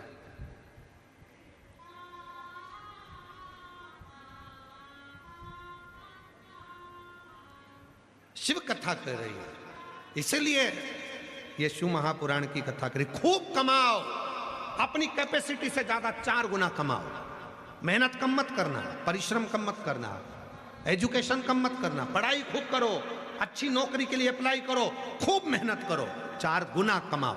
और अगर व्यापार कर रहे हो तो अपनी मेहनत से ज्यादा कमाओ, 4 गुना ज्यादा कमाओ। अच्छी मेहनत कर कर जितना कमा सकते हो उतना कमाओ। अभी तुम्हारा शरीर चल रहा है, पर याद रखना, कमाना, पर उस कमाई का एक अंश, हम तो यहां तक कहेंगे, किसी को मत दो, अपने ऊपर खर्च करो, स्वयं के ऊपर फुल एंजॉय करो, अपनी जिंदगी मस्त जियो। अपनी जिंदगी मत दो किसी को। तुम अठन्नी किसी को नहीं दे सकते, मत दो। तुम 1 रुपया किसी को नहीं दे सकते, मत दो। कौन कहता है कि तुम दो? अपने ऊपर खर्च तो करो। हम अपने ऊपर ही खर्च नहीं कर रहे। बेटा चला रहा एप्पल का मोबाइल, बाप चला रहा कीपैड। बेटा गया हेयर स्टाइल बनवाने, 500 रुपए दे के आ गया, और पिताजी लगे अपने हाथ से केची से छाटता फिरता। बेटा एक से बढ़कर एक जीन्स और टी शर्ट, और एक से बढ़कर एक परफ्यूम, एक से बढ़कर एक। और बाप सुबह अगरबत्ती लगाता है तो उसी के धुएं को अपने में चिपका लेता। आजा आजा, चिपक जा, खुशबू आएगी दिन भर मेरे शरीर में, चिपक जा। भगवान को अगरबत्ती घुमा रहा था, खुशबू वाली थी तो थोड़ी शर्ट के पास भी घुमा। कर्पूर गौरम कर्णावतारम संसार सा भुजगेंद्राणम। अब लोग समझ रहे कितनी अच्छी आरती कर रहा है। आरती क्या खाक कर रहा है, खुशबू घुसेड़ रहा है। सब कर्पूर गौरम कर्णावतारम संसार सा। और बेटा 2 मिनट में परफ्यूम 700 का, ये लगाया ये लगाया।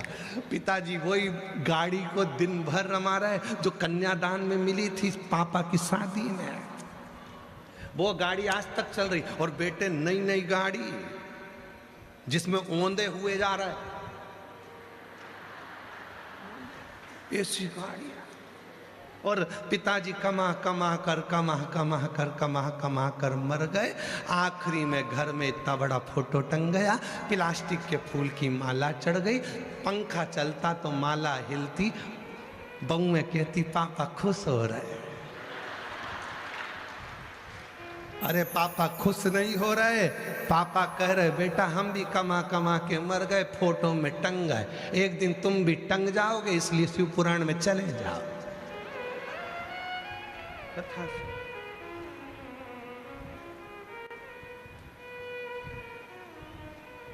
मौका मिला, करो भजन। मौका मिला है करो पुण्य, मौका मिला है करो स्मरण।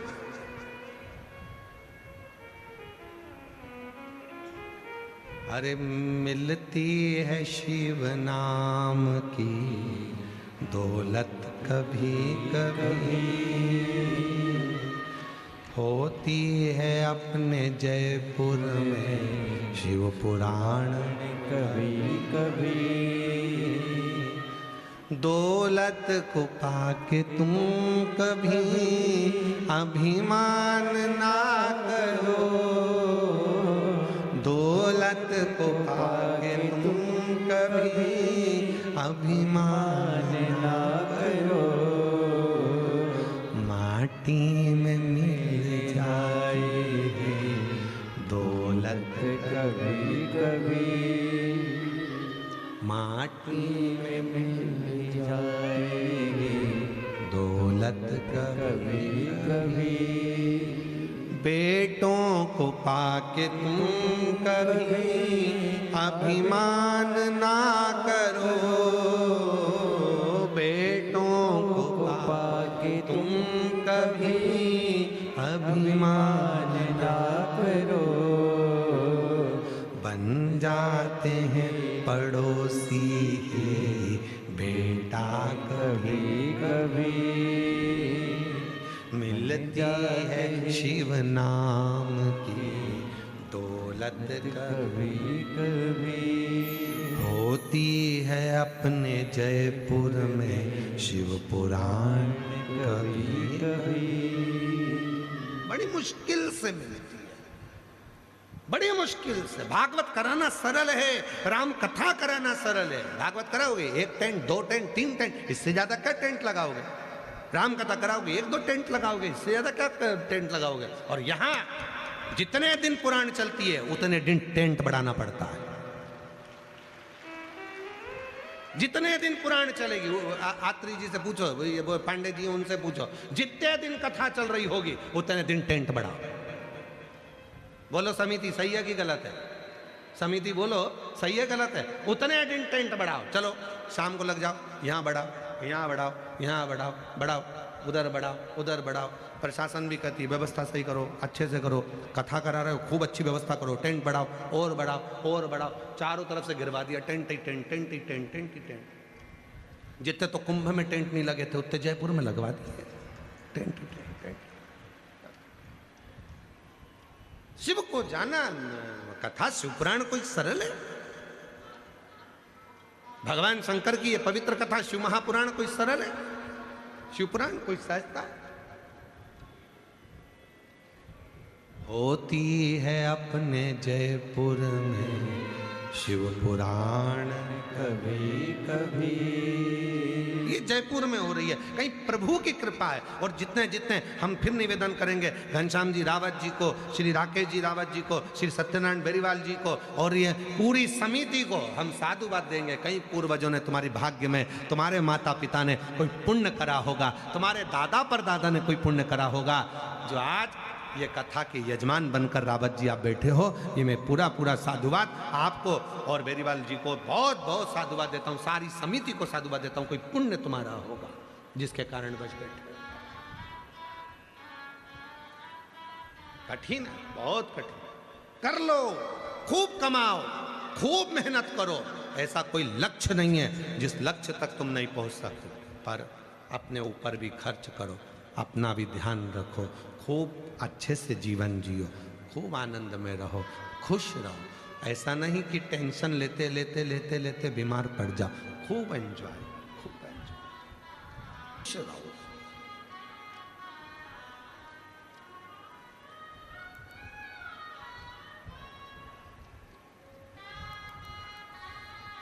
और मेरा शिव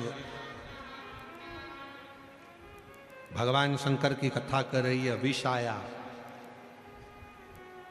विष। पार्वती जी ने पूछा, मंथन में विष निकला और तुम्हारे पास भेज दिया गया। ये विष तुम्हारे पास आया है? शंकर जी कहते हैं हाँ, अमृत देना था लोगों को। देवताओं के पास अमृत आया था तो अमृत देना था, तुम्हें तो विष दिया। विष? हाँ। शिव जी कहते हैं कि कोई बात नहीं, मैं ले लूं। कई लोग कहते हैं कि बेलपत्री टूट गई, शिव जी को दें कि नहीं दें?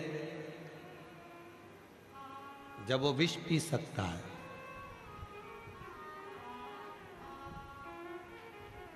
वो कहता है बेलपत्र टूट जाए ना चल जाएगा, पर तेरा दिल नहीं टूटना चाहिए। चलो, बेलपत्र टूट गया ना चल जाएगा, तेरा हृदय नहीं टूटना चाहिए। तेरा मन है मुझे देने का, दे दो। वैसे भी आज का जो समय है आदान प्रदान का हो गया। दीपावली आदान प्रदान की हो गई, मिठाई का डब्बा देना पड़ता है, फिर मिठाई का डब्बा लेना पड़ता है, वो उनको भेजेगा, उनको भेजेगा। शादी में जाओ तो रिटर्न गिफ्ट देना ही पड़ता है। बुलौआ माता पूजन का है तो रिटर्न गिफ्ट तो देना ही पड़ेगा। हल्दी का बुलौआ है तो रिटर्न गिफ्ट तो देना ही पड़ेगा। शादी हुई है तो रिटर्न गिफ्ट तो देना पड़ेगा। आदान प्रदान का जमाना है, आज का जमाना रह ही गया आदान प्रदान का। शादी की सालगिरह है, गिफ्ट दोगे तो वो भी रिटर्न गिफ्ट तुमको देगा। आदान प्रदान। त्योहार जितने रह गए सारे आदान प्रदान के रह गए। देख लो कितने त्योहार, आप निकालो सारे त्योहारों को, सारे त्योहार निकालो। अगर आप किसी को कुछ नहीं दोगे तो भाई मुंह फूल जाएगा, बताओ उसने हमको दिया नहीं। आदान प्रदान का जमाना हो गया, केवल लिया दिया जाता है। वहीं तक आज के समय में केवल त्योहार, केवल आदान प्रदान के रह गए, और जिसने देना बंद कर दिया लोगों ने उससे रिश्ता ही खत्म कर दिया। रिश्ता खत्म, केवल आदान। पर शिव कह रहे हैं, शंकर जी की कथा कर रही है, नहीं। कोई कहे कि बेलपत्र टूट गई, मैं शिव को दूं कि नहीं दूं? तेरा दिल नहीं टूटना चाहिए, तू दे दे, मैं स्वीकार कर लूंगा, मैं चाहूंगा। एक भगत की कथा आती है, बड़ी सुंदर कथा है। एक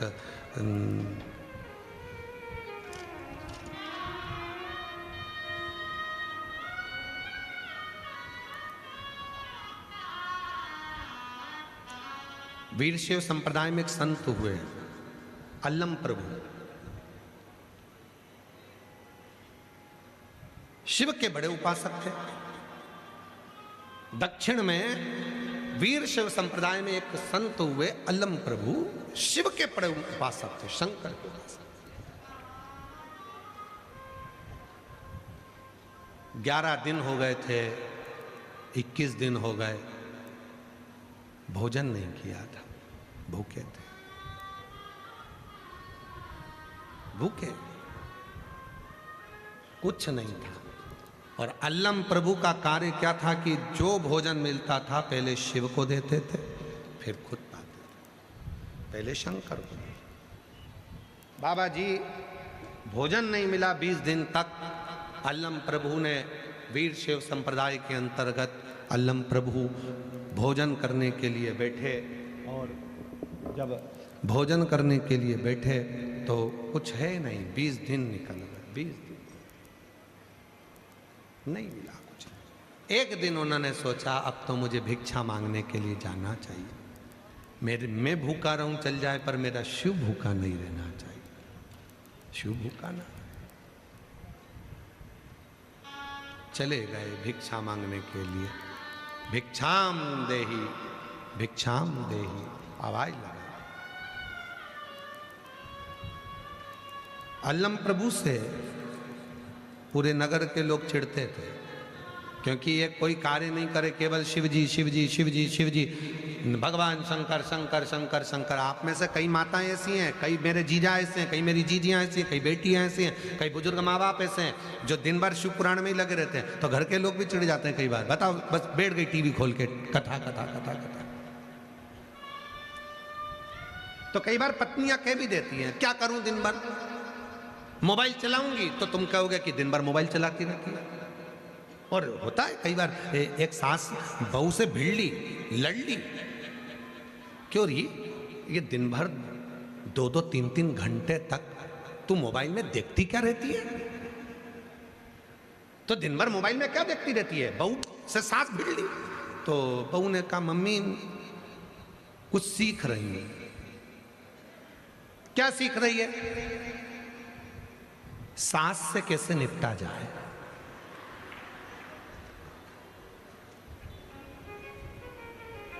सास ने बेटे से कहा कल मुझे भी मोबाइल लाके दे। बेटे ने कहा मम्मी तू इतनी साल की हो गई, 80 साल की हो रही है, तू मोबाइल का क्या करेगी? 70-80 साल में आज तक तूने मोबाइल नहीं चलाया, तू क्या करेगी?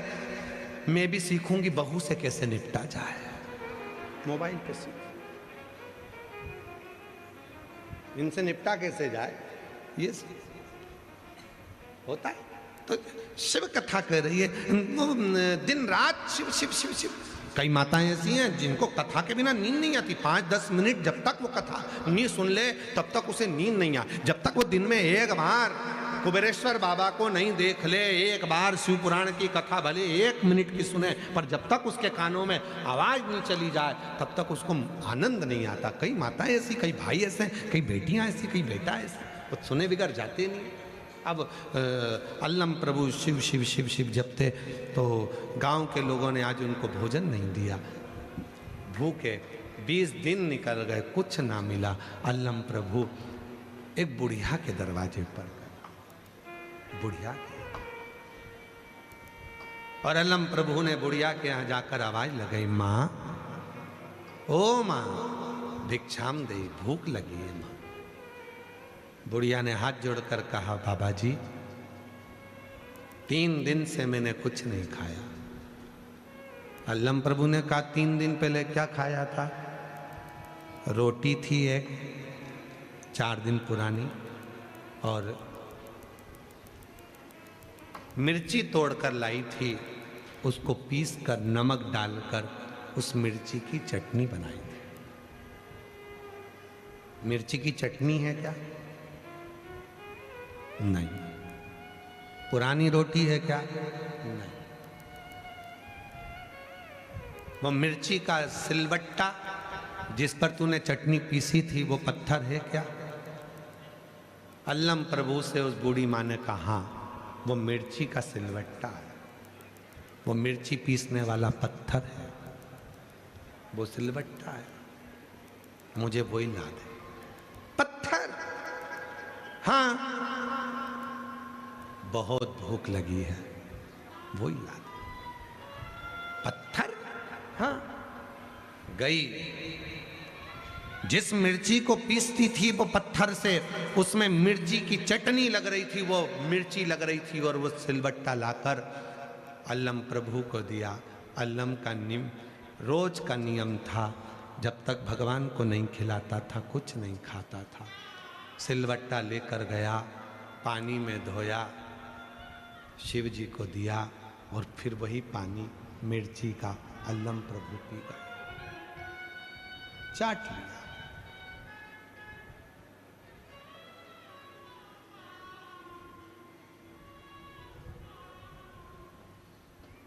शिव प्रसन्न होकर, प्रकट होकर अल्लम प्रभु के सामने आए। अल्लम, तेरी भक्ति बड़ी प्रबल है, तू जो देता है, जो लेता है पहले मुझे देता है, मांग तुझे क्या चाहिए। अल्लम प्रभु ने कहा, जिसने मुझे आज का भोजन दिया उसके घर में संपदा दे दो। जिसने आज का भोजन दिया उसके घर में संपदा दे दो। शिव की ये दृष्टि अल्लम प्रभु पर थी। वो मिर्ची का सिलबट्टा दिया है, मिर्ची का सिलबट्टा, मिर्ची का पत्थर दिया है तेरे को, और तू कह रहा है कि उसको संपदा दे दो। अल्लम प्रभु कहते हैं कि कुछ तो दिया उसने, भले मिर्ची दी, पर मुझे दिया तो आप उसको संपदा दे दो। शिव कहते हैं, हे अल्लम प्रभु, आज तेरा ये शिव वचन देता है, मेरे शिव भक्त को जो किसी भी रूप में मुख झूठा करा देगा, उसकी संपदा शिव उसको प्रदान कर देगा। संपदा प्रदान। लोग कहते हैं सियोर वाला बाबा कहता है कि कथा में आओ तो किसी को टॉफी खिला दो, किसी को बिस्कुट खिला दो, पानी पिला दो, मुख झूठा करा दो, सियोर वाला बाबा कहता है। और पूरी कथा उठाकर देखना, तुम्हारे जयपुर में जितनी कथा होती है, किसी कथा में कोई बांटता हुआ नहीं मिलेगा। केवल एक शिव महापुराण की कथा ऐसी होती है जिसमें माताएं साथ में बिस्कुट टॉफी कुछ भी लेकर आती हैं, अपने घर से रूखी रोटी ले आती, चटनी ले आती, कोई बनाया हुआ गणगौर पर कोई सामान बनता है मीठा नमकीन, वो तक लेकर आती है और बाजू वाले को देती है। क्यों? ये मुख झूठा कर ले। क्यों? क्योंकि शिव महापुराण की कथा कहती है, अगर किसी शिव भक्त का मात्र मुख झूठा हो जाता है तो घर संपदा से भर जाता है, वहां कमी नहीं रहती है। मुख झूठा। हम हमारी कथा में हमेशा कहते हैं 3 चीजें साथ लेकर चलो, पानी की 2 बाटल, एक छाता और एक ओढ़ने का कम्बल चादर साथ लेकर चलो। पानी की 2 बाटल इसलिए, एक बाटल तुम्हारे लिए और एक बाटल तुम्हारे आस पे पास में पड़ोसी में कोई भी रहता है, तुम उसको कुछ खिला नहीं सकी हो, कुछ नहीं दे सकी, तो अपनी पानी की बोतल लेकर उसका मुख झूठा करा दो। जीजी पानी पियोगी क्या? लो थोड़ा सा पी लो, एक घुट पानी पी लो, थोड़ा सा तो पी लो, ये पानी तो पियो, थोड़ा सा जल ले लीजिए, बस इसमें तृप्ति है। उसका मुख झूठा हो जा, मुख झूठा। अल्लम प्रभु, तुझे वो मिर्ची दी है और तू मिर्ची मुझे दिया और तू कहता है उसको संपदा दे दो। हाँ, उसे संपदा दे। वो उसने शिव भक्त का मुख झूठा कराया है, शिव भक्त का, शिव भक्त का। और खोलो खजाने, जब शिव कथा शिव पुराण तुम्हारे यहां हो। यवतमाल में शिव पुराण की कथा अरणी में है, 30 तारीख को वहां शायद 30 मार्च से 5 अप्रैल तक कथा चलेगी। खोलो। और हम भी एक प्रयास कर रहे हैं, कई शिव भक्त ऐसे हैं जो बाहर बैठे रहते हैं, कथाओं में नहीं पहुंच पाते, उनके लिए भी हम बैसाख महीना और अधिक मास 2 महीने एक ऐसे लेंगे जिन महीने में जो बाहर बैठे हुए शिव भक्त हैं, पूरे बैसाख के महीने में और पूरे अधिक मास के महीने में बाहर बैठे हुए भक्त भी हमारी समिति से जुड़े, बिठले सेवा समिति से, और प्रयास करेंगे कि जहाँ भी पूरे बैसाख महीने में और अधिक मास में जहाँ जहाँ कथा होगी वहाँ बिठले सेवा समिति पानी की बोतल निरंतर बंटवाने का प्रयास करेगी, पूरा जल पिलवाने का प्रयास करेगी अपने। उसमें आप जितने भी शिव भक्त जो ऑनलाइन कथा सुन रहे हैं, आप लोगों सबका सहयोग किसी ना किसी रूप में मिलतेगा। और मिलेगा और वो पानी की बोतल में जाए। जहां कथा हो वहां सब पानी पिए, जल पिए। आप दो तो ठीक, ना दो तो समिति बहुत प्रबल है, समिति सब करती है। और उसमें रावत जी और हमारे बेरीवाल जी सबका सहयोग चाहिएगा पानी पिलाने में पूरे बैसाख महीना और अधिक मास में। जहाँ जहाँ कथा होगी वहाँ आप लोगों का भले एक बैनर लगा देंगे कि नाम इनका और पानी पिला रही है पूरे मिलकर। पानी की बोतल सबको मिले, सब बैसाख महीने में पानी पिए, अधिक मास में पानी पिए। जहाँ जहाँ कथा होती है वहाँ लाखों की भीड़ होती है, लोगों को पीने का पानी मिले। और जितने हमारे श्रोता हैं वो भी तैयारी करो, वो भी तैयारी करो, सबका सहयोग मिले। और वो सहयोग से सबको पानी मिले, पूरा बैसाख और अधिक मास सबका शिव तत्व। और उस तत्व के बिना सब शून्य, सब शून्य। आप उसको स्वीकार करें। मुख झूठा कराए। अल्लम प्रभु ने कहा, उसने मिर्ची भले पिलाई। और आंत्री जी और पांडे जी तुम भी तैयार है ना, पांडे जी भी तैयार है, रात्रि जी भी तैयार है। जहाँ जहाँ कथा होगी वहाँ सूचना दी जाएगी, वहाँ पर आप लोगों की कुछ भी थोड़ी बहुत सहयोग राशि जो समिति को मिलेगी उससे अपन पानी पिलाने का पूरा प्रयास सबको जगह जगह कथा में करें सभी। शिव तत्व, शंकर भगवान की अविरल भक्ति, शिव पुराण का स्मरण। और हम आस्था चैनल वालों से भी कहेंगे कि जब समिति का अकाउंट नंबर चले तो उसको उस जल के माध्यम से आप लोग दिखाएंगे जल के लिए, तो लोग उसको करके फिर उनके और प्रत्येक कथा में उसका दर्शन भी आपको हो कि कितना पानी बैसाख महीना अधिक मास में ट्रक भरा भरा कर कितना पानी भक्तों को बांटा जा रहा है और कितना पिलाया जा रहा है। आप लोगों का अंशदान समिति के जो मिलेगा उससे उसको करा प्रेम से। बाबा जी भी है, सबके सहयोग से शिव तत्व।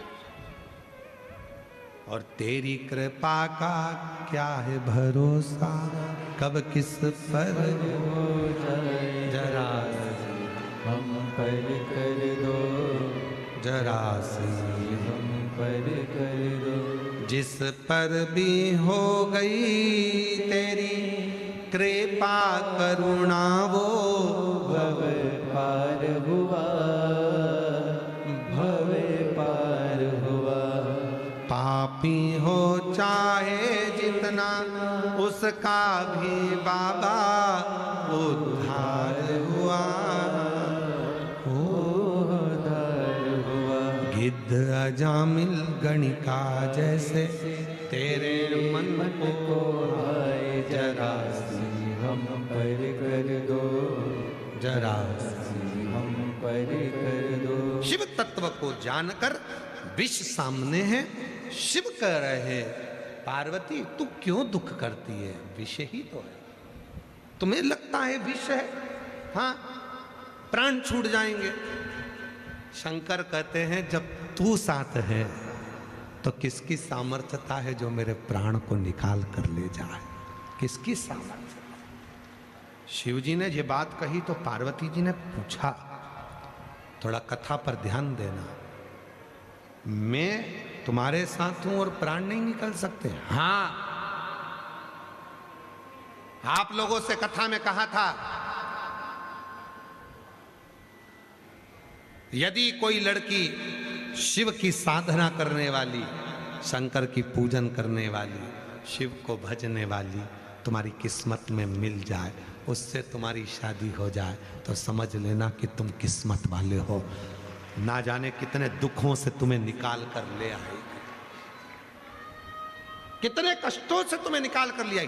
पार्वती जी कहती हैं मैं हूं, शिव जी कहते हैं हाँ तू मेरी आराधना करती है, तू मेरी साधना करती है, तू मुझे भजती है, तो किसी की सामर्थ्यता नहीं कि कोई मेरे प्राण को हर कर ले जाए। भारत की भूमि पर आज भी एक मंदिर दक्षिण में है। आप लोगों ने भगवान नारायण सोए हैं, लक्ष्मी जी चरण दबा रही हैं। ये तो भगवान के मंदिर देखे होंगे, पर दक्षिण में आज भी एक मंदिर है भगवान शंकर का। भगवान ने जब विष पिया, कंठ में विष पहुंच गया, मां देखकर थकित रह गई और भगवान थोड़ी सी देर इतना हलाहल विष पीकर भगवान का जब कंठ नीला पड़ने लगा, शिव थोड़े से मौन होकर नीचे की ओर आते हैं। जैसे ही भगवान शिव नीचे झुकने लगे, माँ दुर्गा भवानी, माँ पार्वती ने अपनी गोदी में शिव के सिर को रख लिया। आज भी दक्षिण में, आप भले चाहेंगे तो गूगल पर सर्च करिए, नेट पर सर्च करिएगा, आज भी दक्षिण में शिव का एक मंदिर है जहां शिव सोए हैं पार्वती जी की गोद में। सिर रखा है पार्वती की गोद में, पार्वती, और शिव देख रही पार्वती। शंकर मौन, शिव को देखकर पार्वती के स्मरण में आ गया। मेरे प्रभु ने कहा था कि एक सौभाग्यवती नारी स्त्री का जब सुहाग अखंड होता है तो पति को भी काल में से खींचकर वापिस लेकर आ जाती है। और काल के पंजे से माता बचाओ, जय माष्ट भवानी, काल पंजे से बचाओ, जय माष्ट भवानी, जय माष्ट भवानी, जय माष्ट भवानी। हे नाम रे सबा तेरा नाम, ओ शेरो दुर्गाष्टमी की बधाई हो सारे देशवासियों। ये नाम रे सबसे बड़ा तेरा, ओ शेरो बनी, ओ चेड़ो बनी, बिगड़े बाधे में काम नाम रे सबसे तेरा नाम, ओ शेरो बनी, टेढ़ो बनी, बिगड़े बना दे नाम रे।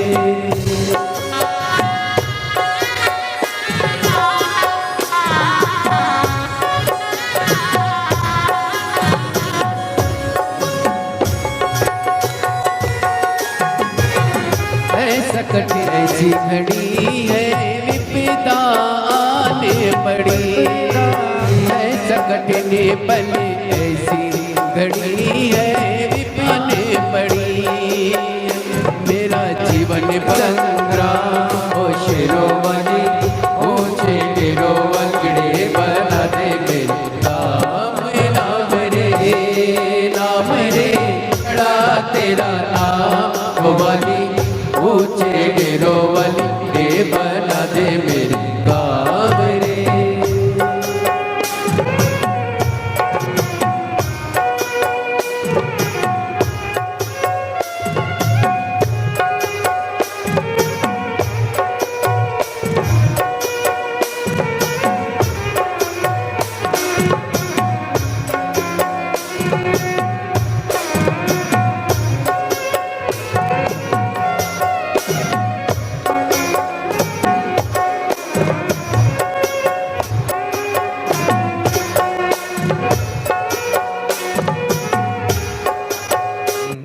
स्मरण ऐसे हैं जो जीवन में इसका फल कभी समाप्त ही नहीं होता है ना। उसका फल आज नहीं तो कल मिलेगा जरूर, और तुम्हारी जिंदगी सार्थक जरूर। बेलपत्र के वृक्ष के नीचे बैठकर यदि तुमने कोई मंत्र जपाए, कोई साधना करी, कोई व्रत कर, उपास कर, कोई साधना करी है, कोई व्रत करा है, कोई उपास करा है, या कोई मंत्र जप करा है, या किसी भूखे को भोजन कराया है, प्यासे को पानी पिलाया है, तो उसका फल जरूर।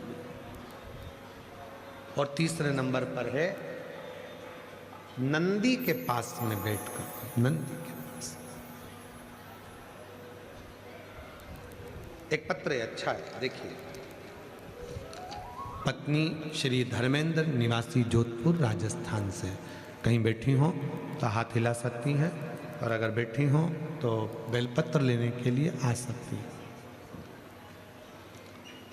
16 जून 2023 को मेरे पति की अचानक तबीयत खराब हो गई। हमने डॉक्टर को दिखाया, डॉक्टर ने किडनी और लीवर सब खराब हो गया बताया। पति के लिए एक बूंद का पानी भी उनके लिए जहर हो रहा था, कोई रास्ता नजर नहीं आया। डॉक्टर अपना इलाज कर रहे थे और डायलिसिस पे बाबा को जल चढ़ा, बेलपत्र चढ़ा, और उस जल बेलपत्र को तुम करें क्या? आराम बिल्कुल नहीं लगा। अगले हॉस्पिटल ले गए तो भी आराम नहीं लगा, डॉक्टर ने तो मना ही कर दिया। तब फिर विचार करा कि मेरी बहन बोली है तो एक बार फिर करूं। शिव जी के मंदिर में आप विश्वास के साथ गए। आपकी कथा टीवी पर सुनी थी, आपने एक बार कह दिया था कि नंदी के पास अपने दुख को कहना चाहिए, और वो पांव जो नंदी का ऊपर उठा हुआ होता है, वहां बैठकर मैंने नंदी के पास जाकर अपने पति के लिए कहा। डायलिसिस एक हफ्ते में 3 डायलिसिस चल रहे थे और हम उनको लेकर घर भी आ गए, पर डायलिसिस बंद नहीं हुए। अब करें, सप्ताह में 3 दिन डायलिसिस होते थे पर आराम लग नहीं रहा था। तब एक दिन अचानक तबीयत और ज़्यादा बिगड़ गई, और इतनी बिगड़ गई कि सुधारने का नाम ना ले। तब हम उनको अहमदाबाद लेकर चले गए, अहमदाबाद के लिए रेफर कर दिया। हम उन्हें अहमदाबाद ले, डॉक्टरों ने तो हाथ पीछे कर लिए, पर शिव पर विश्वास था। नंदी के पास जाकर जो मैंने बोला था, उस नंदी ने स्वीकार करा। मुझे नहीं मालूम था कि नंदी इतनी जल्दी सुन लेते हैं। भले मेरे पति को अहमदाबाद भेजा, वहां पर जो इलाज चालू हुआ, और एक बेलपत्र मैंने अपने पति के तकिए के पास में रख दी। बाबा ने ऐसी कृपा कर दी गुरुदेव कि अब उनका ना डायलिसिस होता है, ना कोई दवाई चलती है, और शिव की कृपा से वो पूर्ण तरह से ठीक हो गए। उनकी किडनी, उनका लीवर काम करना प्रारंभ कर दिया। उनका किडनी, उनका लीवर काम करना प्रारंभ कर दिया। मैं शिव को यहाँ प्रणाम करने के लिए आया। एक पत्र और बड़ा अच्छा आया।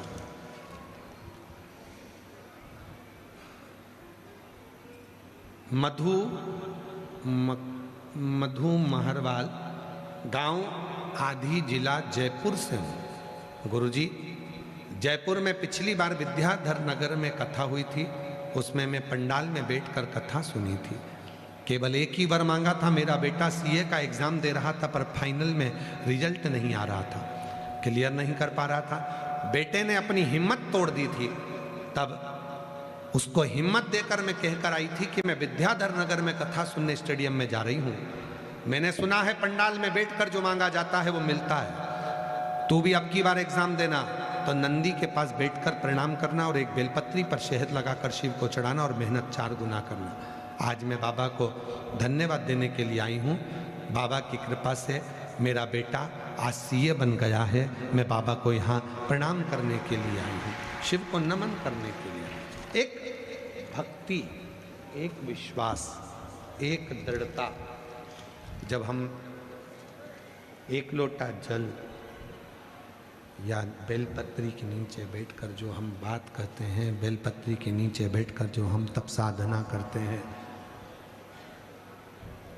या नंदी के, जो नंदी का पांव, आगे का पांव एक नंदी का ऊपर उठा हुआ होता है, उसके पास में बैठकर जो हम बात करते हैं, वो हमारा शिव स्वीकार करता है। भगवान शंकर उसको स्वीकार करता है, शिव उसको स्वीकार करता है, शंकर उसको स्वीकार।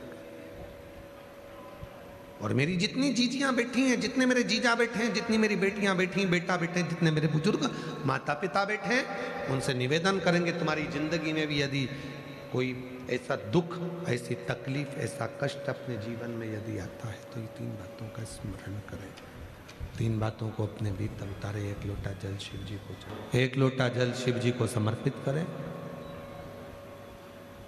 बेलपत्री के वृक्ष के नीचे बैठकर थोड़ी सी साधना करें, थोड़ी साधना, मंत्र जाप करें। श्री शिवाय नमस्तुभ्यं। प्रेशर बढ़ा दे बाबा अंदर का भी। शिवाय नमस्तुभ्यं। श्री शिवाय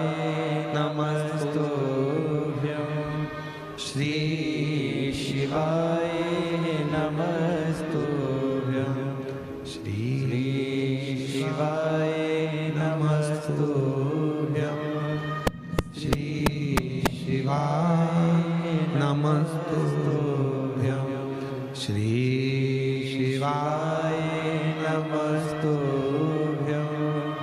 श्री शिवाय नमस्तुभ्यं। दिल से बाबा से प्रार्थना करो, निवेदन करो। नंदी के पास बैठे हो तो भी शिव से अपने मन की बात कहो। शिव के मंदिर में जितनी देर बैठो व्यर्थ की कोई बात मत करो, कोई बात नहीं। शिव के मंदिर में जितनी देर बैठो उतनी देर केवल उससे बात करो, उससे बात।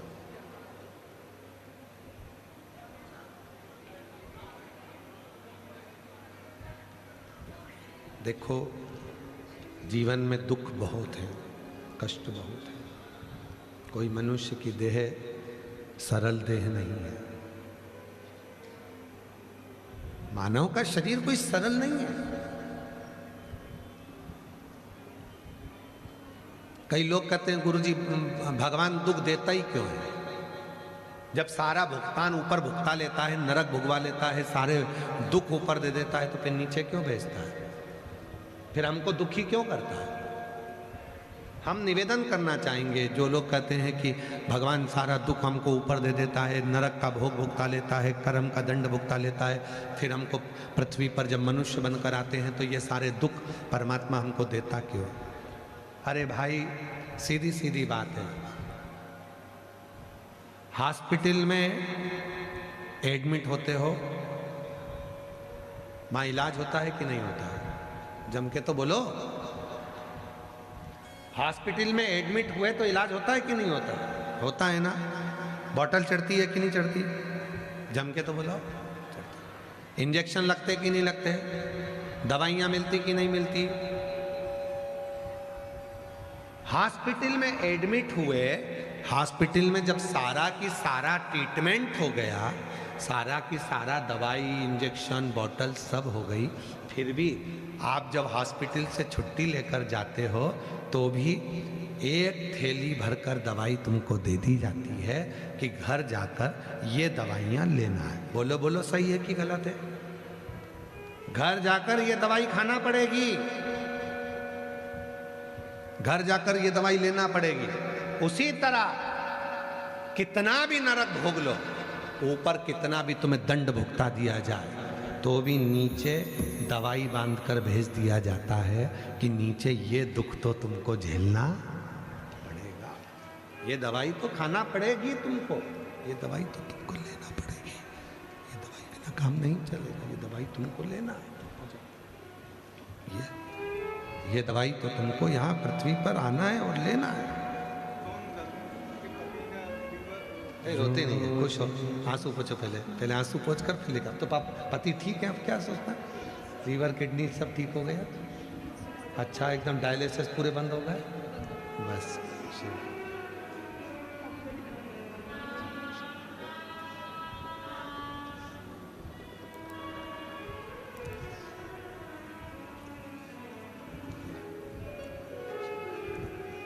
एक पति को आंसू पोछो, हाँ एक उनको दो, दोनों को एक एक आंसू पोछ के जा। अब तो पति ठीक हो गए, डायलिसिस वगैरह सब बंद हो गया ना, सब बंद हो गया, लीवर किडनी सब बढ़िया एकदम। बस हम तो बाबा के भरोसे चलते हैं, हम तो बाबा के भरोसे चलते हैं। ये दुनिया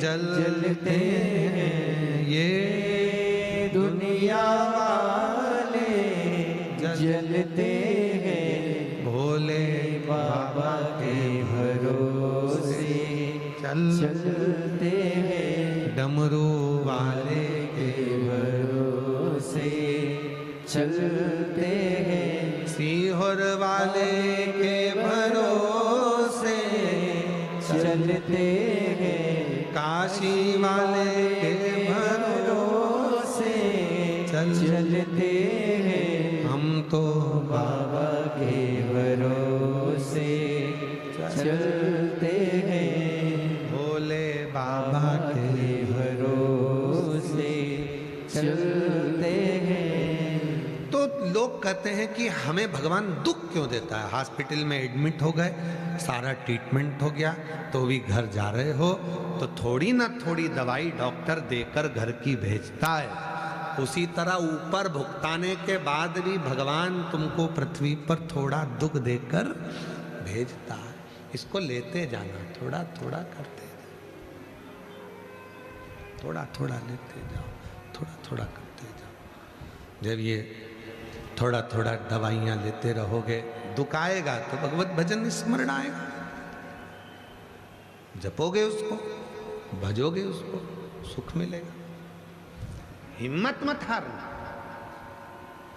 जितनी मेरी बेटियां बैठी हैं, जितने मेरे बेटा बैठे हैं, जितने पत्र हैं जयपुर में, जितने पत्र आए हैं, सारे पत्रों में सबसे ज्यादा पत्र सर्विस के, नौकरी के, सरकारी नौकरी के, बीमारी से अच्छे होने के, बच्चे होने के, बहुत पत्र।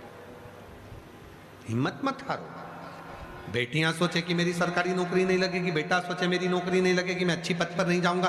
हमने पहले भी कथा में कहा, दुनिया में ऐसी कोई कुर्सी नहीं बनी जिस पर तुम नहीं बैठ सकते। बस तुम्हारी मेहनत तुमको चाहिए, तुम्हारा परिश्रम तुमको चाहिए।